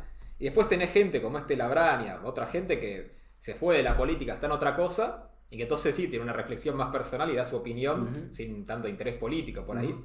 Y que te puede dar una opinión, como vos decís, más arrepentido, que sostiene lo que hizo, pero que bueno, una opinión por ahí más sincera que la que te da un político, que obviamente tiene un interés político. O más adecuada, ¿no?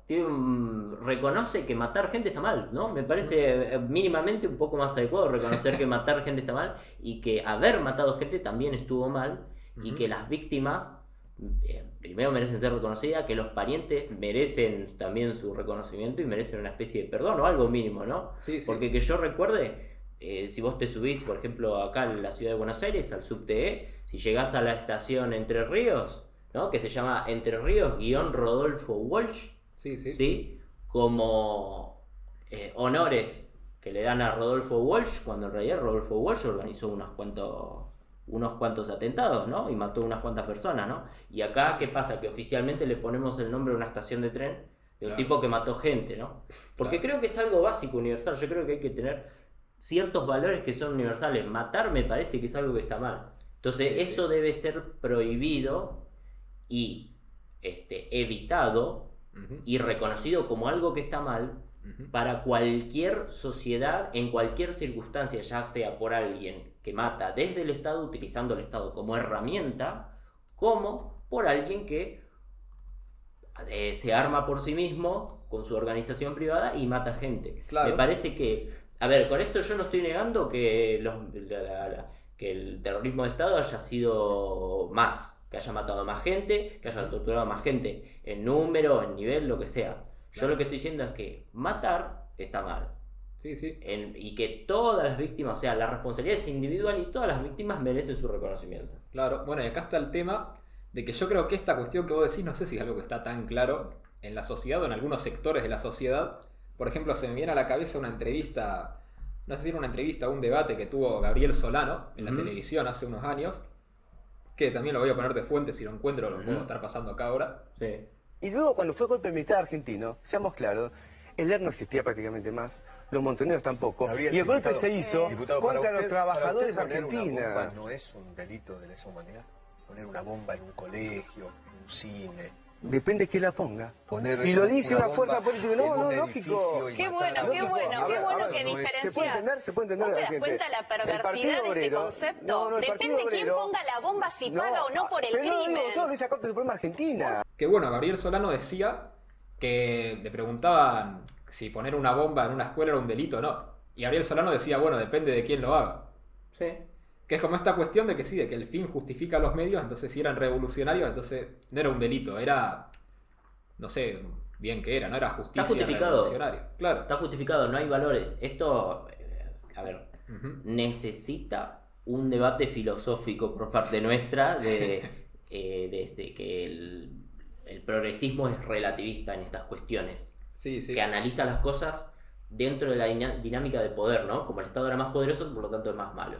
Claro. ¿no?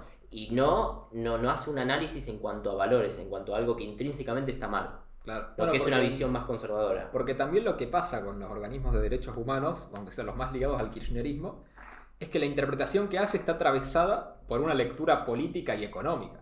Porque ellos, ¿qué es su argumento? Que la revolución iba a traer, digamos, no sé si el paraíso, pero algo parecido, Ajá. ¿no? Que iba a traer el socialismo, que iba a ser la patria feliz, todo eso. Y que la dictadura vino para imponer el modelo neoliberal. Sí. Y que entonces eso también como que agravaría todo. La dictadura neoliberal. Claro, y eso agravaría todo porque ya le meten que la ideología política puede agravar o atenuar los delitos. Que yo creo que es una lectura bastante equivocada y que esto lo critica incluso Graciela Fernández Meijide, Sí. que fue también que tuvo... Abuela de Plaza de Mayo. Abuela de Plaza de Mayo, sí. Y también que luchó por los derechos humanos. Y que el año pasado, o este año fue, no creo que fue este año, que le hicieron una entrevista y que aprovechaba que viste que este año la marcha del 24 de marzo, Cristina Sí. quería usarla para ir contra su proscripción, su supuesta proscripción. Sí. Y aprovechó esa circunstancia, ¿no?, para dar una entrevista y criticar el uso político que le dieron al 24 de marzo y que históricamente, aunque sea desde el kirchnerismo, podríamos decir que le dan un uso político a esta cuestión de los desaparecidos o la dictadura para reivindicar ciertas cuestiones, que ahora podemos pasar a también como la relación que hay con la dictadura cubana ahí, porque está de vuelta esta cuestión ideológica de que, bueno, si son desaparecidos de un lado es menos grave y si son de otro lado es más grave, ¿no? Ujú. Pero antes de esto, lo que quería terminar de comentar es la cuestión del número. De que si fueron 30.000, si fueron 8.000, o sea, si cuántos fueron. Y primero ver la evidencia de que cuál es el número. Y segundo, tres cuestiones, ¿no? Segundo, ver si realmente es tan importante el número, ¿no?, para la gravedad de los delitos. Y tercero, que acaso, ¿qué es más importante? Porque muchas veces podemos denominarlo genéricamente el progresismo, ¿no? Todos los que adhieren a esta lectura de la historia, que te dicen, no, bueno, pero el número no se puede cuestionar porque es una cuestión simbólica. Ujú. Y está ahí la cuestión filosófica de ver qué es más importante, el símbolo de una interpretación histórica o la verdad histórica. Ujú. Y si acaso hay que defender un símbolo solo porque es lo que representa una interpretación histórica. Por lo más que construye. Claro, exacto. Por lo que construye. Si hay que defender un símbolo por lo que construye, o si hay que buscar la verdad de los datos y de buscar una interpretación histórica más certera. Por lo que construye socialmente. Y acá entramos con esta idea de la construcción social o la reinterpretación de la historia para un ideario social construido, para lo cual requiere previamente una deconstrucción. Esto todo les tiene que ir sonando, ¿no? A los que nos están escuchando. La idea de deconstruirse y la idea de construir algo nuevo. Sí, ¿no? sí. De que los símbolos son más importantes, como dijiste vos, Claro. a la realidad, porque la realidad no existe en sí misma, sino que la propia realidad es algo que se puede construir. Claro, que la construyen esos mismos símbolos. Que esto Exacto. es la filosofía de los posmodernos, ¿no? Para Sartre. sus máximos exponentes, Existencialismo. Sartre, Foucault. Existencialismo Y Sartre, primeramente. Y también mezclado con la idea que tenía Walter Benjamin de interpretar la historia, que él que decía, que es un filósofo alemán de la escuela de Frankfurt, Ujú, que decía que la historia hay que interpretarla siempre reivindicando a los que perdieron, ujú. porque así uno puede recuperar sus ideales, ¿no?, su utopía de revolución, y a partir de ahí luchar contra la opresión del presente, decía él. Ujú. Y bueno, esto es lo que Sí, toman... análisis de poder. Claro, y que esto es lo que toman las abuelas de Plaza de Mayo, por ejemplo, Ahora vamos a comentar una entrevista a Eve de Bonafini, que es del 2005, pero me parece interesante como para ver cómo se estaba construyendo esa interpretación en esa época, que Eve de Bonafini decía, y todavía dice, ¿no?, que la única manera de reivindicar a los desaparecidos era tomando su lucha y haciendo la revolución en el presente. Ajá. Que me parece una manera bastante particular, ¿no?, de reivindicar los desaparecidos cuando uno puede lamentar la muerte de alguien sin necesariamente tener que estar de acuerdo con sus ideas, o mucho menos de querer revivir sus prácticas. Sí. Pero antes vamos a los números. Claro, ¿no? sí, A sí. la evidencia, que eso iba a ir Sí. un poquito, ¿no? Que tenemos el primer informe de la CONADEP, Ujú. ¿no? De los desaparecidos, que daba un número más o menos 7.000 y pico desaparecidos y 1.000 y pico muertos. En total 8.000. Sí, en total 9.000. 8.000 más o menos. Sí. Después hizo otro con el tema de los juicios que hizo Néstor, que no los comentamos, Claro. porque Néstor reabrió todas las causas después de los indultos. No y- reabrió todas las causas. Bueno, Reabrió las causas ahí de va. los militares. eso es lo que estaba por decir. Reabrió todas las causas y solamente juzgó a los militares. Nada más. Que ahí Claro. está preso hasta ahora y muchos ya murieron, ¿no? Sí. Y también se reordenó porque había nombres que estaban repetidos, qué sé yo. Ujú. Muchos que estaban vivos, que se habían denunciado como desaparecidos. Bueno, pero el número gira alrededor de 8.000. Claro, pero más o porque ahí menos. Néstor, cuando reabre los juicios, reabre toda una investigación sobre el número de desaparecidos. Lo pueden encontrar en el Archivo Nacional de la Memoria. Claro, y que Archivo de la acá memoria.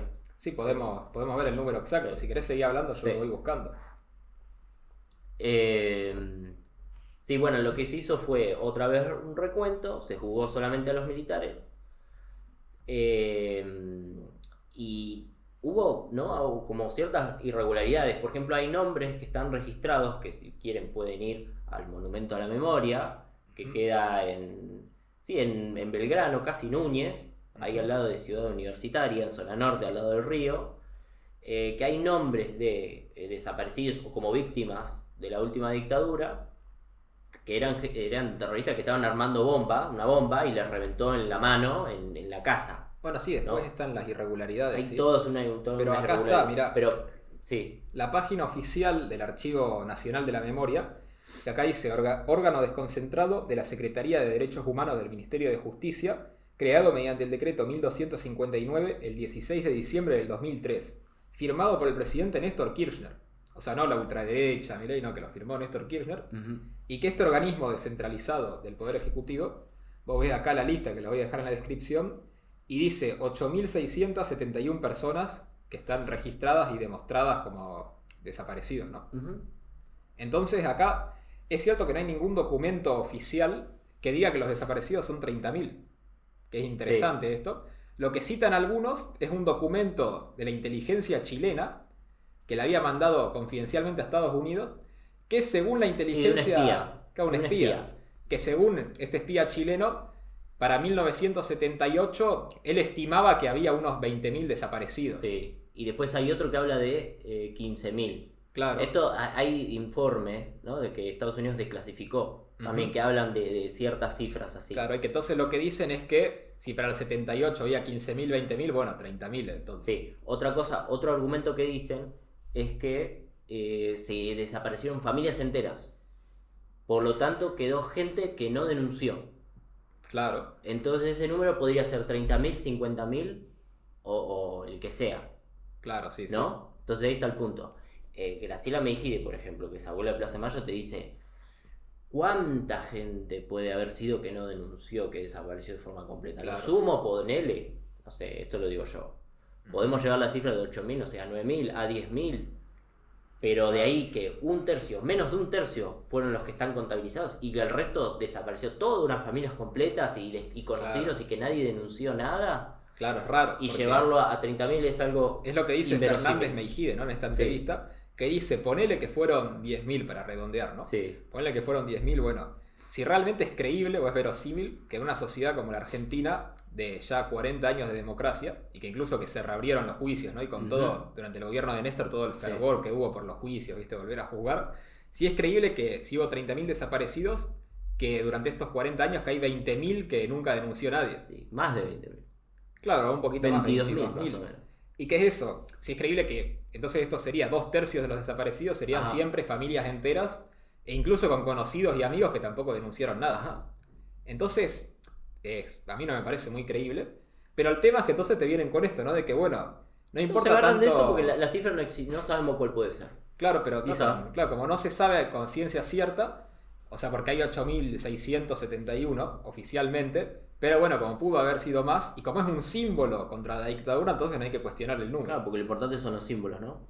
Claro, Lo esa- importante es lo que se construye. Claro, ese es el argumento. Y que te dicen que entonces si vos cuestionás los 30.000 desaparecidos, estarías negando los delitos de la dictadura. O estarías reivindicando la dictadura. Claro, y entonces ahí Villarroel, ¿viste? Como la conclusión, como cierra todo, Villarroel sería negacionista, Claro, claro, claro. ¿no? Yo tengo un argumento contrario, yo creo que los negacionistas son los que están del otro lado. Los que niegan que hubo víctimas del terrorismo, ¿no? Eso me parece que son también, me parece a mí, ¿no? Son como negacionistas, están negando, porque no fueron delitos, Claro, sí, sí, sí. no merecen ser juzgados ni reconocidos. O sea, ni reconocidos. Acá lo que Villarroel no está planteando juzgamiento, ¿no? Claro, Por lo ni menos en siquiera- ese acto, sino Claro, fue un homenaje homenaje. a las víctimas. Claro, y lo que dice Villarroel es que si gana, que es su promesa con esto, por ahora, aunque sea Sí. el juzgamiento. Va a ser una auditoría. No, pero eso por otro lado. Pero digo, lo que dijo también es que si Sí. gana, que lo que va a buscar es que el Estado, igual que indemniza a las víctimas de la dictadura, que indemniza a las víctimas del terrorismo, Sí. aunque sea que les dé una reparación moral, un reconocimiento, Un reconocimiento al mismo nivel. y va a auditar todas estas los subsidios y Claro. las pensiones que se le dan a los Porque acá familiares. está la cuestión política. Y es que justamente hay un conjunto de leyes que fueron creo que desde 1991 hasta el 2013 que se aprobó la última, que dan una serie de indemnizaciones o reparaciones, ¿no?, a los familiares de los desaparecidos o de las víctimas del terrorismo de Estado. Ujú. ¿Y qué pasa? ¿Qué dice Villarruel? Que muchos de estos subsidios o estas reparaciones en realidad son medio oscuras, no es que está totalmente auditado, porque se dan más de 8.000. O sea, se dan basándose en que hay 30.000 estas indemnizaciones. Sí. Entonces no se hace siguiendo la lista oficial del Estado. Ujú. Y dice que incluso, porque vos dentro de las reparaciones, no es que todas valen lo mismo. Por ejemplo, si a vos la dictadura te desapareció un familiar, es una reparación. Ujú. Y en cambio, si murió de otra manera, es otra reparación. Sí. Y citó a Villarroel el caso de Guado de Pedro, que dice que sus padres murieron, que eran Lucila Révora y Enrique de Pedro, que murieron en combate, dice. Y yo esto lo busqué, que murieron Enrique de Pedro en 1977, Lucila Révora en 1978, que murieron porque en la vía pública les habían pedido documentación, les decían que vayan con eso, viste, medio un secuestro. Ujú. Y ellos se enfrentaron públicamente y murieron enfrentándose a los militares ahí. Ujú. Y que entonces lo que le correspondería no sería una indemnización por desaparición, sino otra que es menor. Ujú. Pero que Aguado de Pedro tiene la pensión por desaparición. Bueno, pero si son 30.000 lo puedo construir de otra manera. Lo importante es el símbolo y construirlo. Bueno, claro, lo que te dirían es que, por más que Como técnicamente no sean desaparecidos, era como un símbolo de la desaparición. Oh, bueno, claro, es un símbolo y lo puedo construir como quiera. La realidad puede construirse, la realidad es una construcción, la realidad no existe. Si la realidad no existe, ¿qué pasa? Si no existe lo real, no existe lo que está bien, no existe lo que está mal. Claro. Lo que está bien y lo que está mal es una cuestión de poder. Bueno, ¿no? esto- Pero brevemente, Sí, sí. como decían los sofistas, como le decían a Platón, ¿no? La justicia es el interés del más fuerte. Sí, sí. Y ¿No? bueno, que es la famosa frase de Nietzsche, ¿no? Que no hay hechos, solo interpretaciones. Exacto. Ese es el tema. Entonces, esto es lo que se sostiene, ¿no? Estos sectores. Sí, sí, Esto es podemos lo que decir se que sostiene como esta idea. O sea, podemos decir que hay un paradigma. el paradigma alrededor- filosófico. paradigma filosófico, un marco. ¿Por qué pasa? La gente opina cosas, pero nosotros tenemos que ver por qué opina estas cosas. ¿Qué hay atrás? ¿Qué hay atrás implícito Ujú. que hace que la gente opine lo que opina? Ajá. Entonces, atrás de esto hay una forma de pensar así, que el poder hace lo que es bueno y lo que es malo. Dice lo que es bueno y lo que es malo. Y te impone un modelo a través de la fuerza. Entonces, el débil lo que tiene que hacer es empoderarse, ser poderoso, llegar a estar arriba para imponer Su moral. su moral, o sea, imponer lo que está bien y lo que está mal. Lo cual, lo que está bien y lo que está mal, es una creación, es una construcción del poder. Lo que está atrás del bien y el mal es el poder. Eso es lo que está implícito en lo que dice esta gente. Sí, y que todo esto se basa, bueno, obviamente en los sofistas, ¿no? Pero yendo a tiempos Ujú. más recientes, el que más lo defendió fue Nietzsche, Sí. Que todo Foucault, Sartre, toda esta gente se basa en Nietzsche, ¿no? Que es lo que él decía, ¿no? Que el superhombre tiene que construir su propia moral y tener la fuerza para imponerla y que el mundo es voluntad de poder.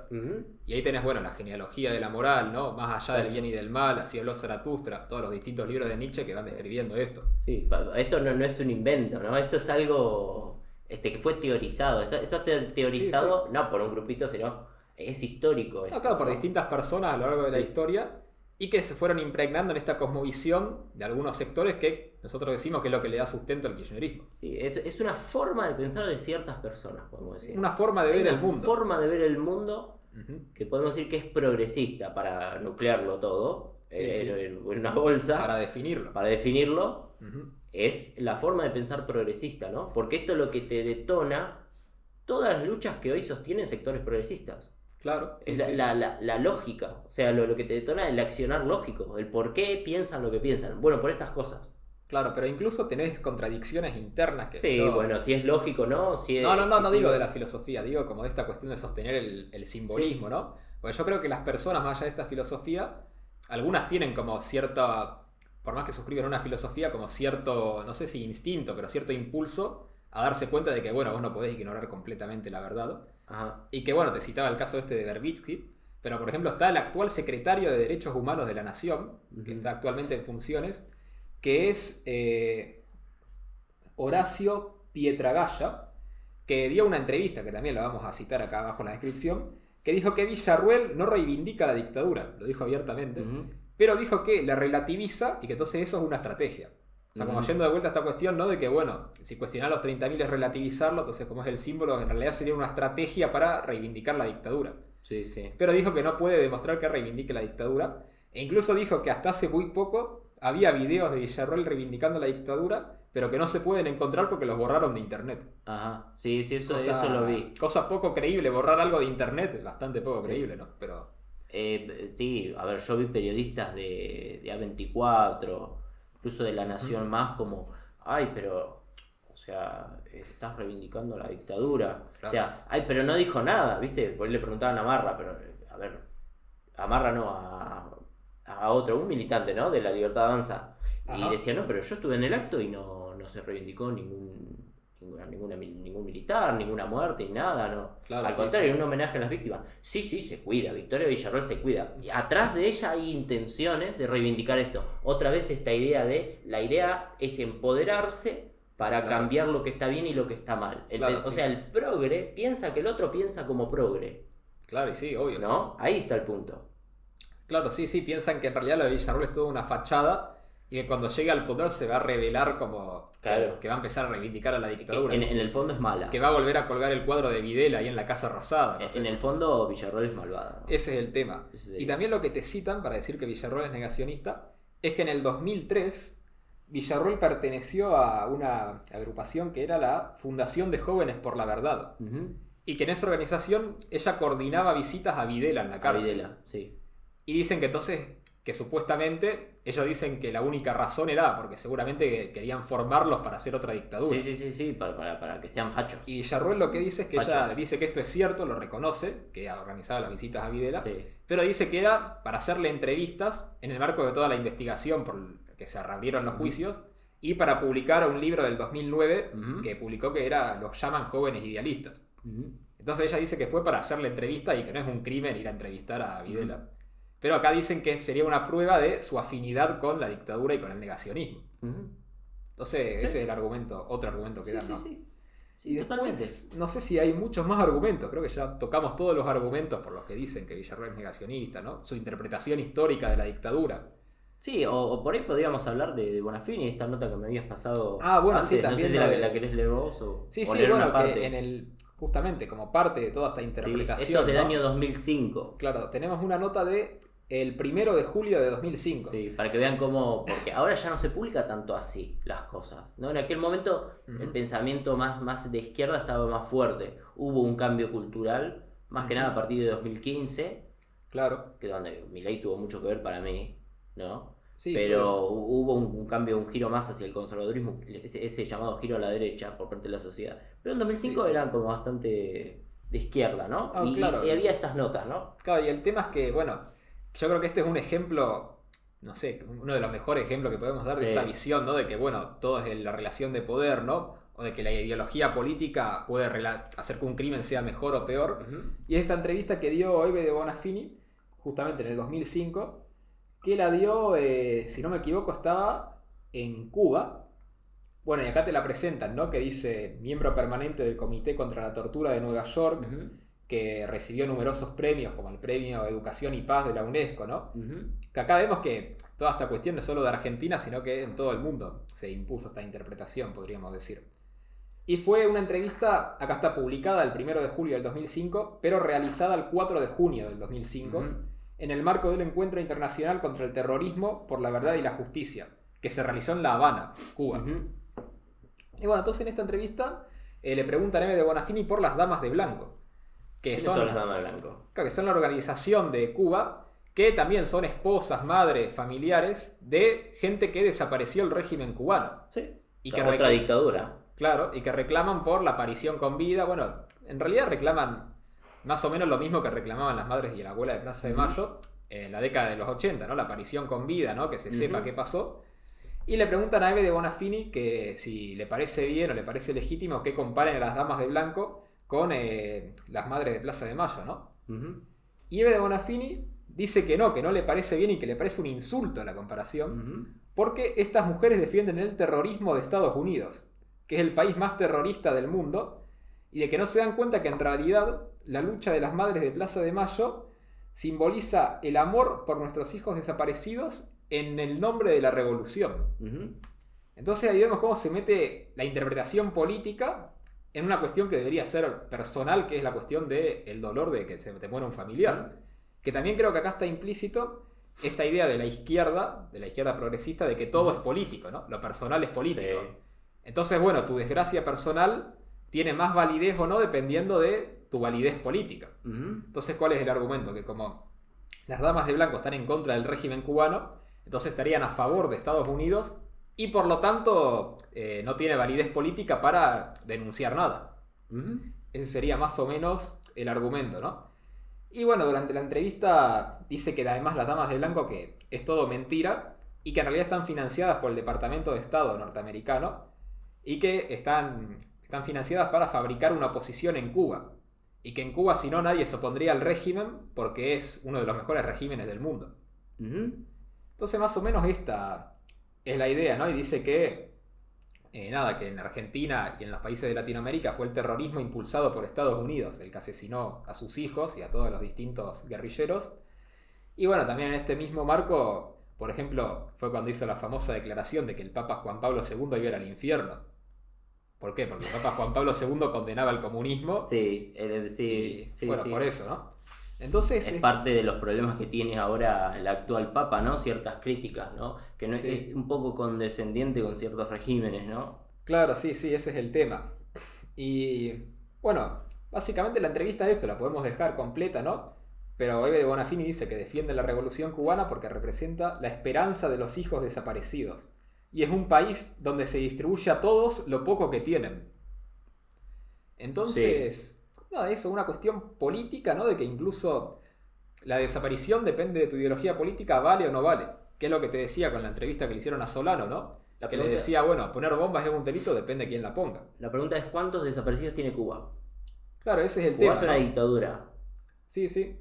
Pero que incluso no es que tiene desaparecidos, tiene fusilamientos públicos. Sí, pero tiene torturas y desapariciones. Sí, además. Venezuela también.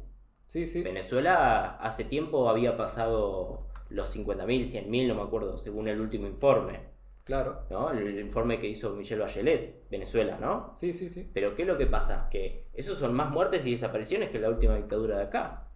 Claro. Pero las hace otro color político. Entonces tiene otro valor. ¿Sí? Esto es lo que construimos. Construimos otra cosa y estos son muertes necesarias. ¿Para qué? Para instaurar un régimen que es mejor, claro, según ellos. Y que incluso... Acá este debate es la cuestión si los medios, si el fin justifica los medios. Si hay medios que son moralmente y objetivamente malos. Sí. O no. O los fines, miramos los fines. Sí, que yo creo que esta cuestión es la cuestión central de la filosofía política moderna. Exacto. Porque esta cuestión, ¿cuándo se inaugura? Con Maquiavelo. Es Maquiavelo. Porque Maquiavelo es el que justamente, claro, Sí, te totalmente. te plantea esta disociación de decir, bueno, la política tiene ciertos fines y tiene que buscar los medios para conseguirlos. El medio es una herramienta, no es ni bueno ni malo. Y que justamente se contrapone a la distinción anterior, que era más bien de Aristóteles, que decía, no, la política tiene que buscar la realización de la ética. Entonces, si tiene que ser ética, no puedo usar cualquier medio, tiene que usar los medios éticos.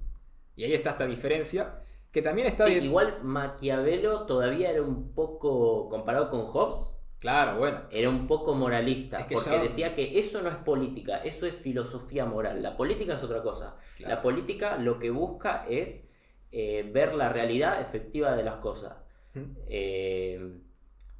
La verità effettuale, como decía Maquiavelo, ¿no? En Sí, italiano.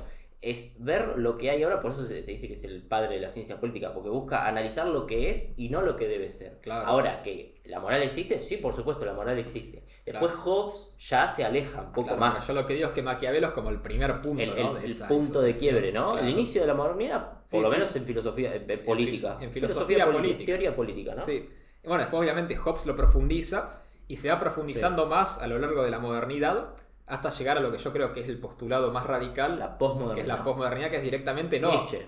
Claro, que directamente... Nietzsche, podemos Sí, decir, inaugura. claro, pero que directamente no es decir que, bueno, la política y la moral no tienen relación, sino directamente decir la moral no existe. No hay moral. Claro, exacto. Y que esto está detrás, obviamente, de esta cuestión de meter la ideología política en los asesinatos, los crímenes, los distintos regímenes, pero también con lo que decía hace un rato, de que las leyes que buscan sancionar el negacionismo. ¿Por qué? ¿Cuál es el espíritu de estas leyes? Es lo que decía Popper de la paradoja de la tolerancia.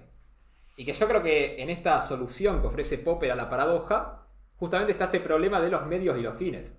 Porque Popper que dice, una sociedad tolerante no puede sobrevivir si hay intolerantes.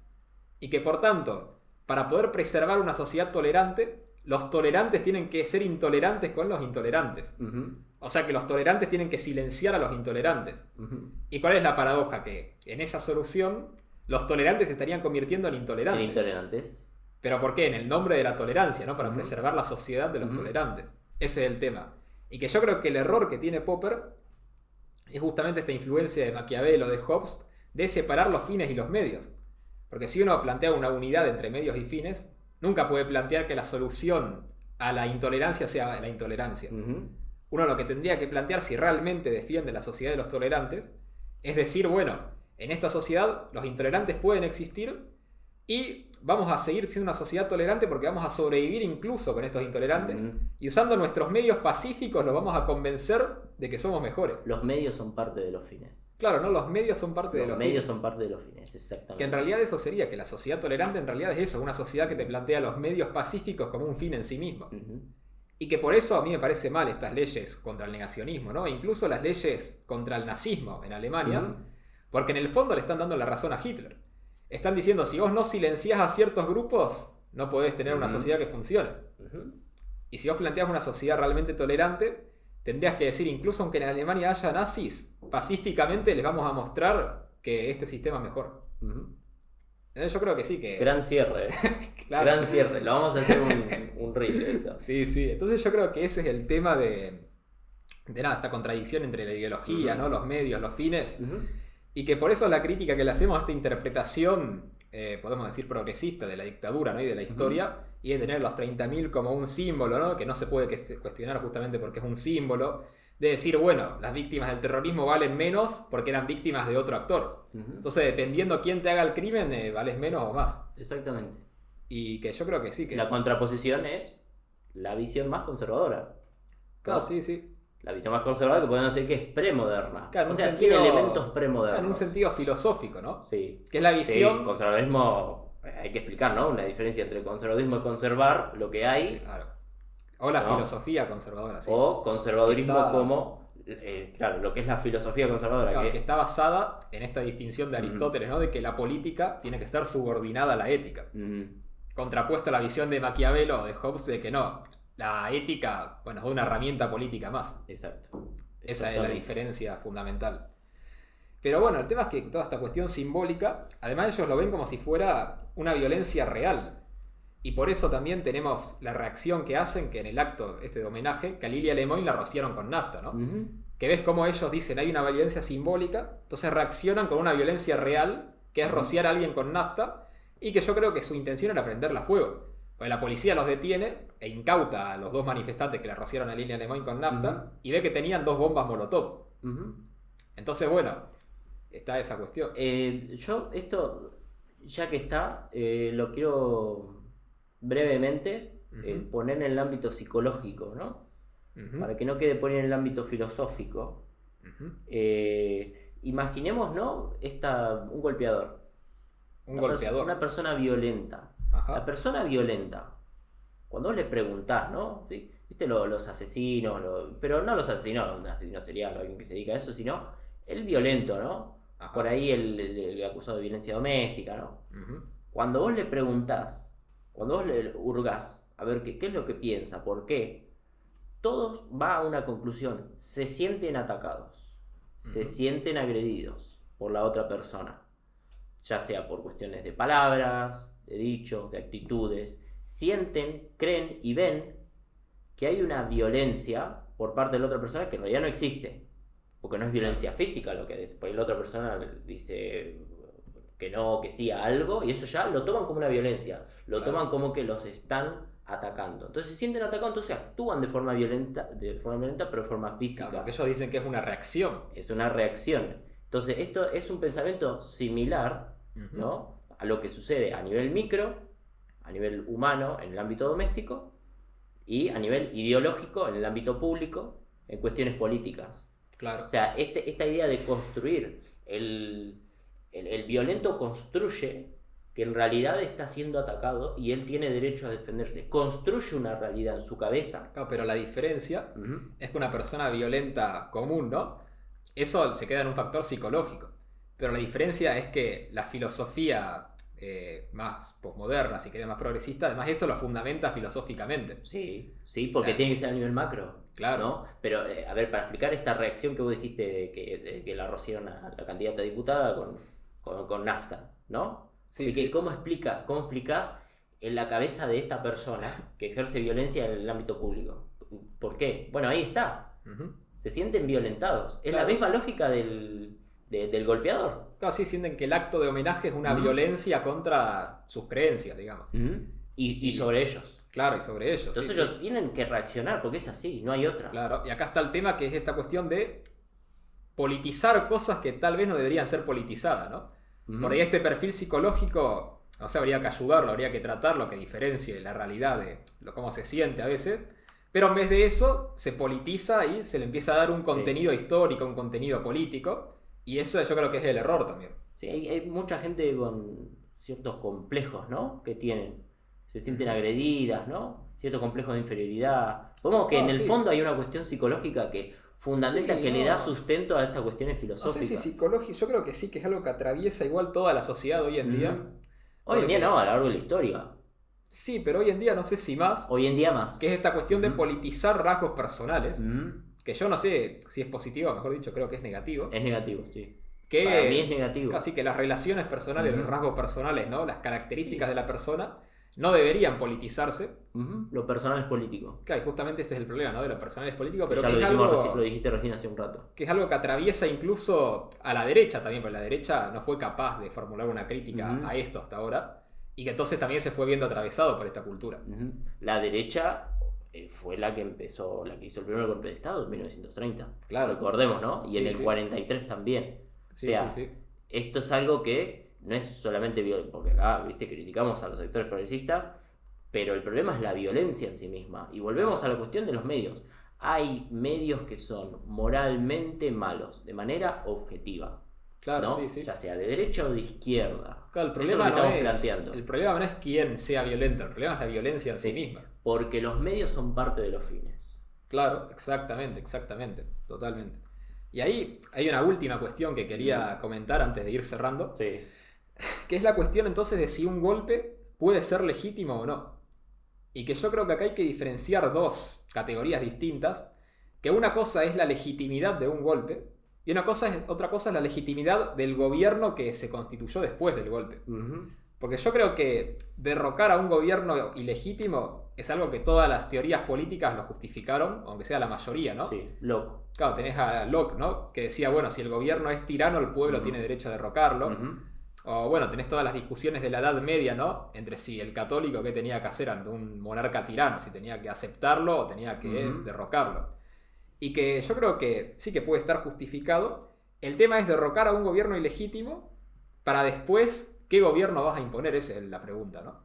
Porque si vos derrocás un gobierno ilegítimo, pero ponés otro gobierno ilegítimo, entonces en realidad al final no justificaste nada. El tema sería derrocar un gobierno ilegítimo para poner a un gobierno que sí sea legítimo. Y que yo creo que ahí tiene razón Axel Kaiser, que él dice, el golpe del 73 en Chile, porque él es de Chile, ¿no? Toma su ejemplo, dice, era justificado derrocar a Allende, porque era un tirano. ¿Por qué? Porque quería cerrar el Congreso, ¿no? Estaba violando las libertades constitucionales, había gente que estaba muriendo. Pero ¿qué pasa? Que los militares cometieron el error de ser peores que Allende. Los militares tendrían que haberlo derrocado y llamar a elecciones en todo caso. Sí. Ese es el tema, ¿no? Yo lo que veo por ahí es que esto funcionaría con una mentalidad conservadora. Conservadora de... Porque, ¿qué es lo que digo? Que Eve de Bonafini, al reivindicar el terrorismo y la violencia como medio para instaurar algo que para ella es más justo, estaría justificando, ¿no?, lo que hicieron las organizaciones armadas. Porque piensa que lo que ella quiere poner en práctica, o lo que está puesto en práctica en Cuba, es más justo. Entonces, sin una mentalidad conservadora, sin un análisis, un marco de análisis conservador, no creo que estaríamos girando alrededor de lo mismo. Sí, no sé, yo creo que el problema es que se dejó de intentar hacer el bien. Porque vos fíjate que decíamos, que se quería juzgar siguiendo los procedimientos constitucionales, no las guerrillas, que fue lo que se hizo en el 70 con esta cámara penal. Y después, en el 73, Cámpora los indulta a todos. Entonces dicen, bueno, ya está, esto no sirve, y ahora vamos a pasar a la desaparición clandestina.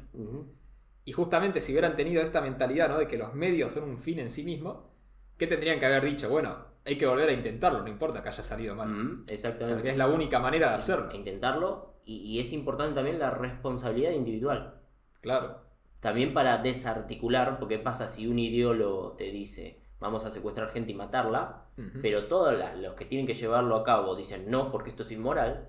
Entonces ahí es importante que cada uno, cada individuo moralmente tenga este código moral, y que diga, estos medios son malos, los fines son malos, pero los medios también son malos en sí mismos. Entonces es importante la responsabilidad individual. Entonces es importante el derecho individual y la responsabilidad individual. Claro, sí. Esto es una clase de teoría política liberal, ¿no? Porque esto es liberal, el individualismo es liberal. Sí, pero que esto incluso es lo que te dice el kirchnerismo también, ¿no? Porque ellos, para criticar la obediencia de vida, ¿qué decían? No, bueno, cada uno de los que torturó tenía la responsabilidad, la conciencia moral de haberlo hecho. Y es el mismo argumento, pero decir, bueno, lo aplicamos para los dos lados, ¿no? O sea que implícito podríamos decir que en el fondo sí hay una mente conservadora, o hay un paradigma conservador, o que naturalmente las personas tienden a analizar las cosas o a verlas de una forma más... Bueno, yo creo que naturalmente las personas tienden a pensar que hay una realidad objetiva y que hay cosas que son buenas o malas objetivamente. En el fondo. Yo creo que naturalmente la gente tiende a pensar eso. El tema es que nuestra cultura hoy en día está mayormente en contra de eso. Pero yo creo que sí, no por nada, no es una casualidad, creo yo, que la primera filosofía en desarrollarse, ¿no?, que es la de Tales de Mileto, ya buscaba la verdad más allá de las personas. Y que después aparecen los sofistas y después desarrollan Platón y Aristóteles la crítica sistemática, y que por algo se llama la filosofía del sentido común, ¿no? Que presupone que hay un mundo objetivo, que hay una razón que nos permite conocer ese mundo, que está fuera de las personas, que hay un bien y un mal objetivo, ¿no? Yo creo que es el pensamiento natural. Realismo, personas. Pensamiento natural, realismo, derecho natural. Esto es conservadurismo. Bueno, que de hecho se llama así el realismo filosófico, ¿no? Que es realismo filosófico, exactamente. Pero bueno, no sé si querés decir algo más. No, ya cerrarlo. Ya estamos 1 hora y 40. 1 hora 40. Sí. El podcast más largo. El podcast más largo de todos, sí. Pero se alargó con razón, creo yo. Porque Sí. Tocamos muchos temas, tocamos la interpretación. Podríamos separarlos, ¿no? Quizás en secciones, pero en el mismo. Vos decís que poner los capítulos de YouTube. Poner cuando hablamos de qué cosa. Sí, eso estaría bueno, sí. Y nada, yo creo que estuvo bien, ¿no? Hablamos de la interpretación histórica de los 70, ¿no? Las Análisis justificaciones completo, filosóficas. político-filosófico. Claro, cómo histórico. esto impacta ahora la política actual, ¿no? Con lo de Villarruel, con los distintos actos. Así que bueno, si les gustó este video, acuérdense de que pueden dejar me gusta, comentar ustedes qué opinan de esta cuestión. Al principio dijimos qué opinaban, si Villarruel era negacionista o no. Ahora pueden completar el comentario y decir, bueno, qué opinan después de haber escuchado todo el video, ¿no? Y nada, acuérdense que estamos subiendo los videos acá en YouTube y estamos subiendo videos cortos de 1 minuto en TikTok y en Instagram también, con bueno, distintos fragmentos de lo que vamos diciendo por acá. Así que nos pueden seguir por todas esas redes sociales. Acuérdense que si quieren nos pueden ayudar donando en el cafecito, que está el link acá abajo en la descripción, ¿no? Para que nos podamos dedicar a esto más profesionalmente. Y nada. Sí. Y una cosa, y si les gusta este tipo de podcast que son más profundos, que son de teoría, que son más charlados, y si les gusta este tipo de análisis así densos, ¿no? Porque la última parte fueron 30 minutos bastante más densos. Sí. Si les gusta esto, y si quieren que los continuemos, o, Claro, o que hagamos otro canal, ¿por qué no? Claro, digan qué prefieren, ¿no? Como el modelo de tocar más noticias coyunturales, ¿no? Y analizarla más por encima. O esto de agarrar un hecho que pasa ahora, ¿no? Y analizarlo profundamente de dónde O viene. por ahí las dos cosas, ¿no? Claro, sí, o las dos cosas. Podemos subir un video de este tipo y uno más Sí. de resumen semanal. Sí. Así que díganos qué opinan sobre eso. Y aprovecho para agradecer nuevamente a los que nos donaron por cafecito, ¿no? A Jugo de Pomelo, Pomelo de Jugo, que creo que es la misma persona. Daniel Maldonado, Javier Farías y Fabián Verón. Así que bueno, nada, eso y sin nada más que decir, nos estamos escuchando.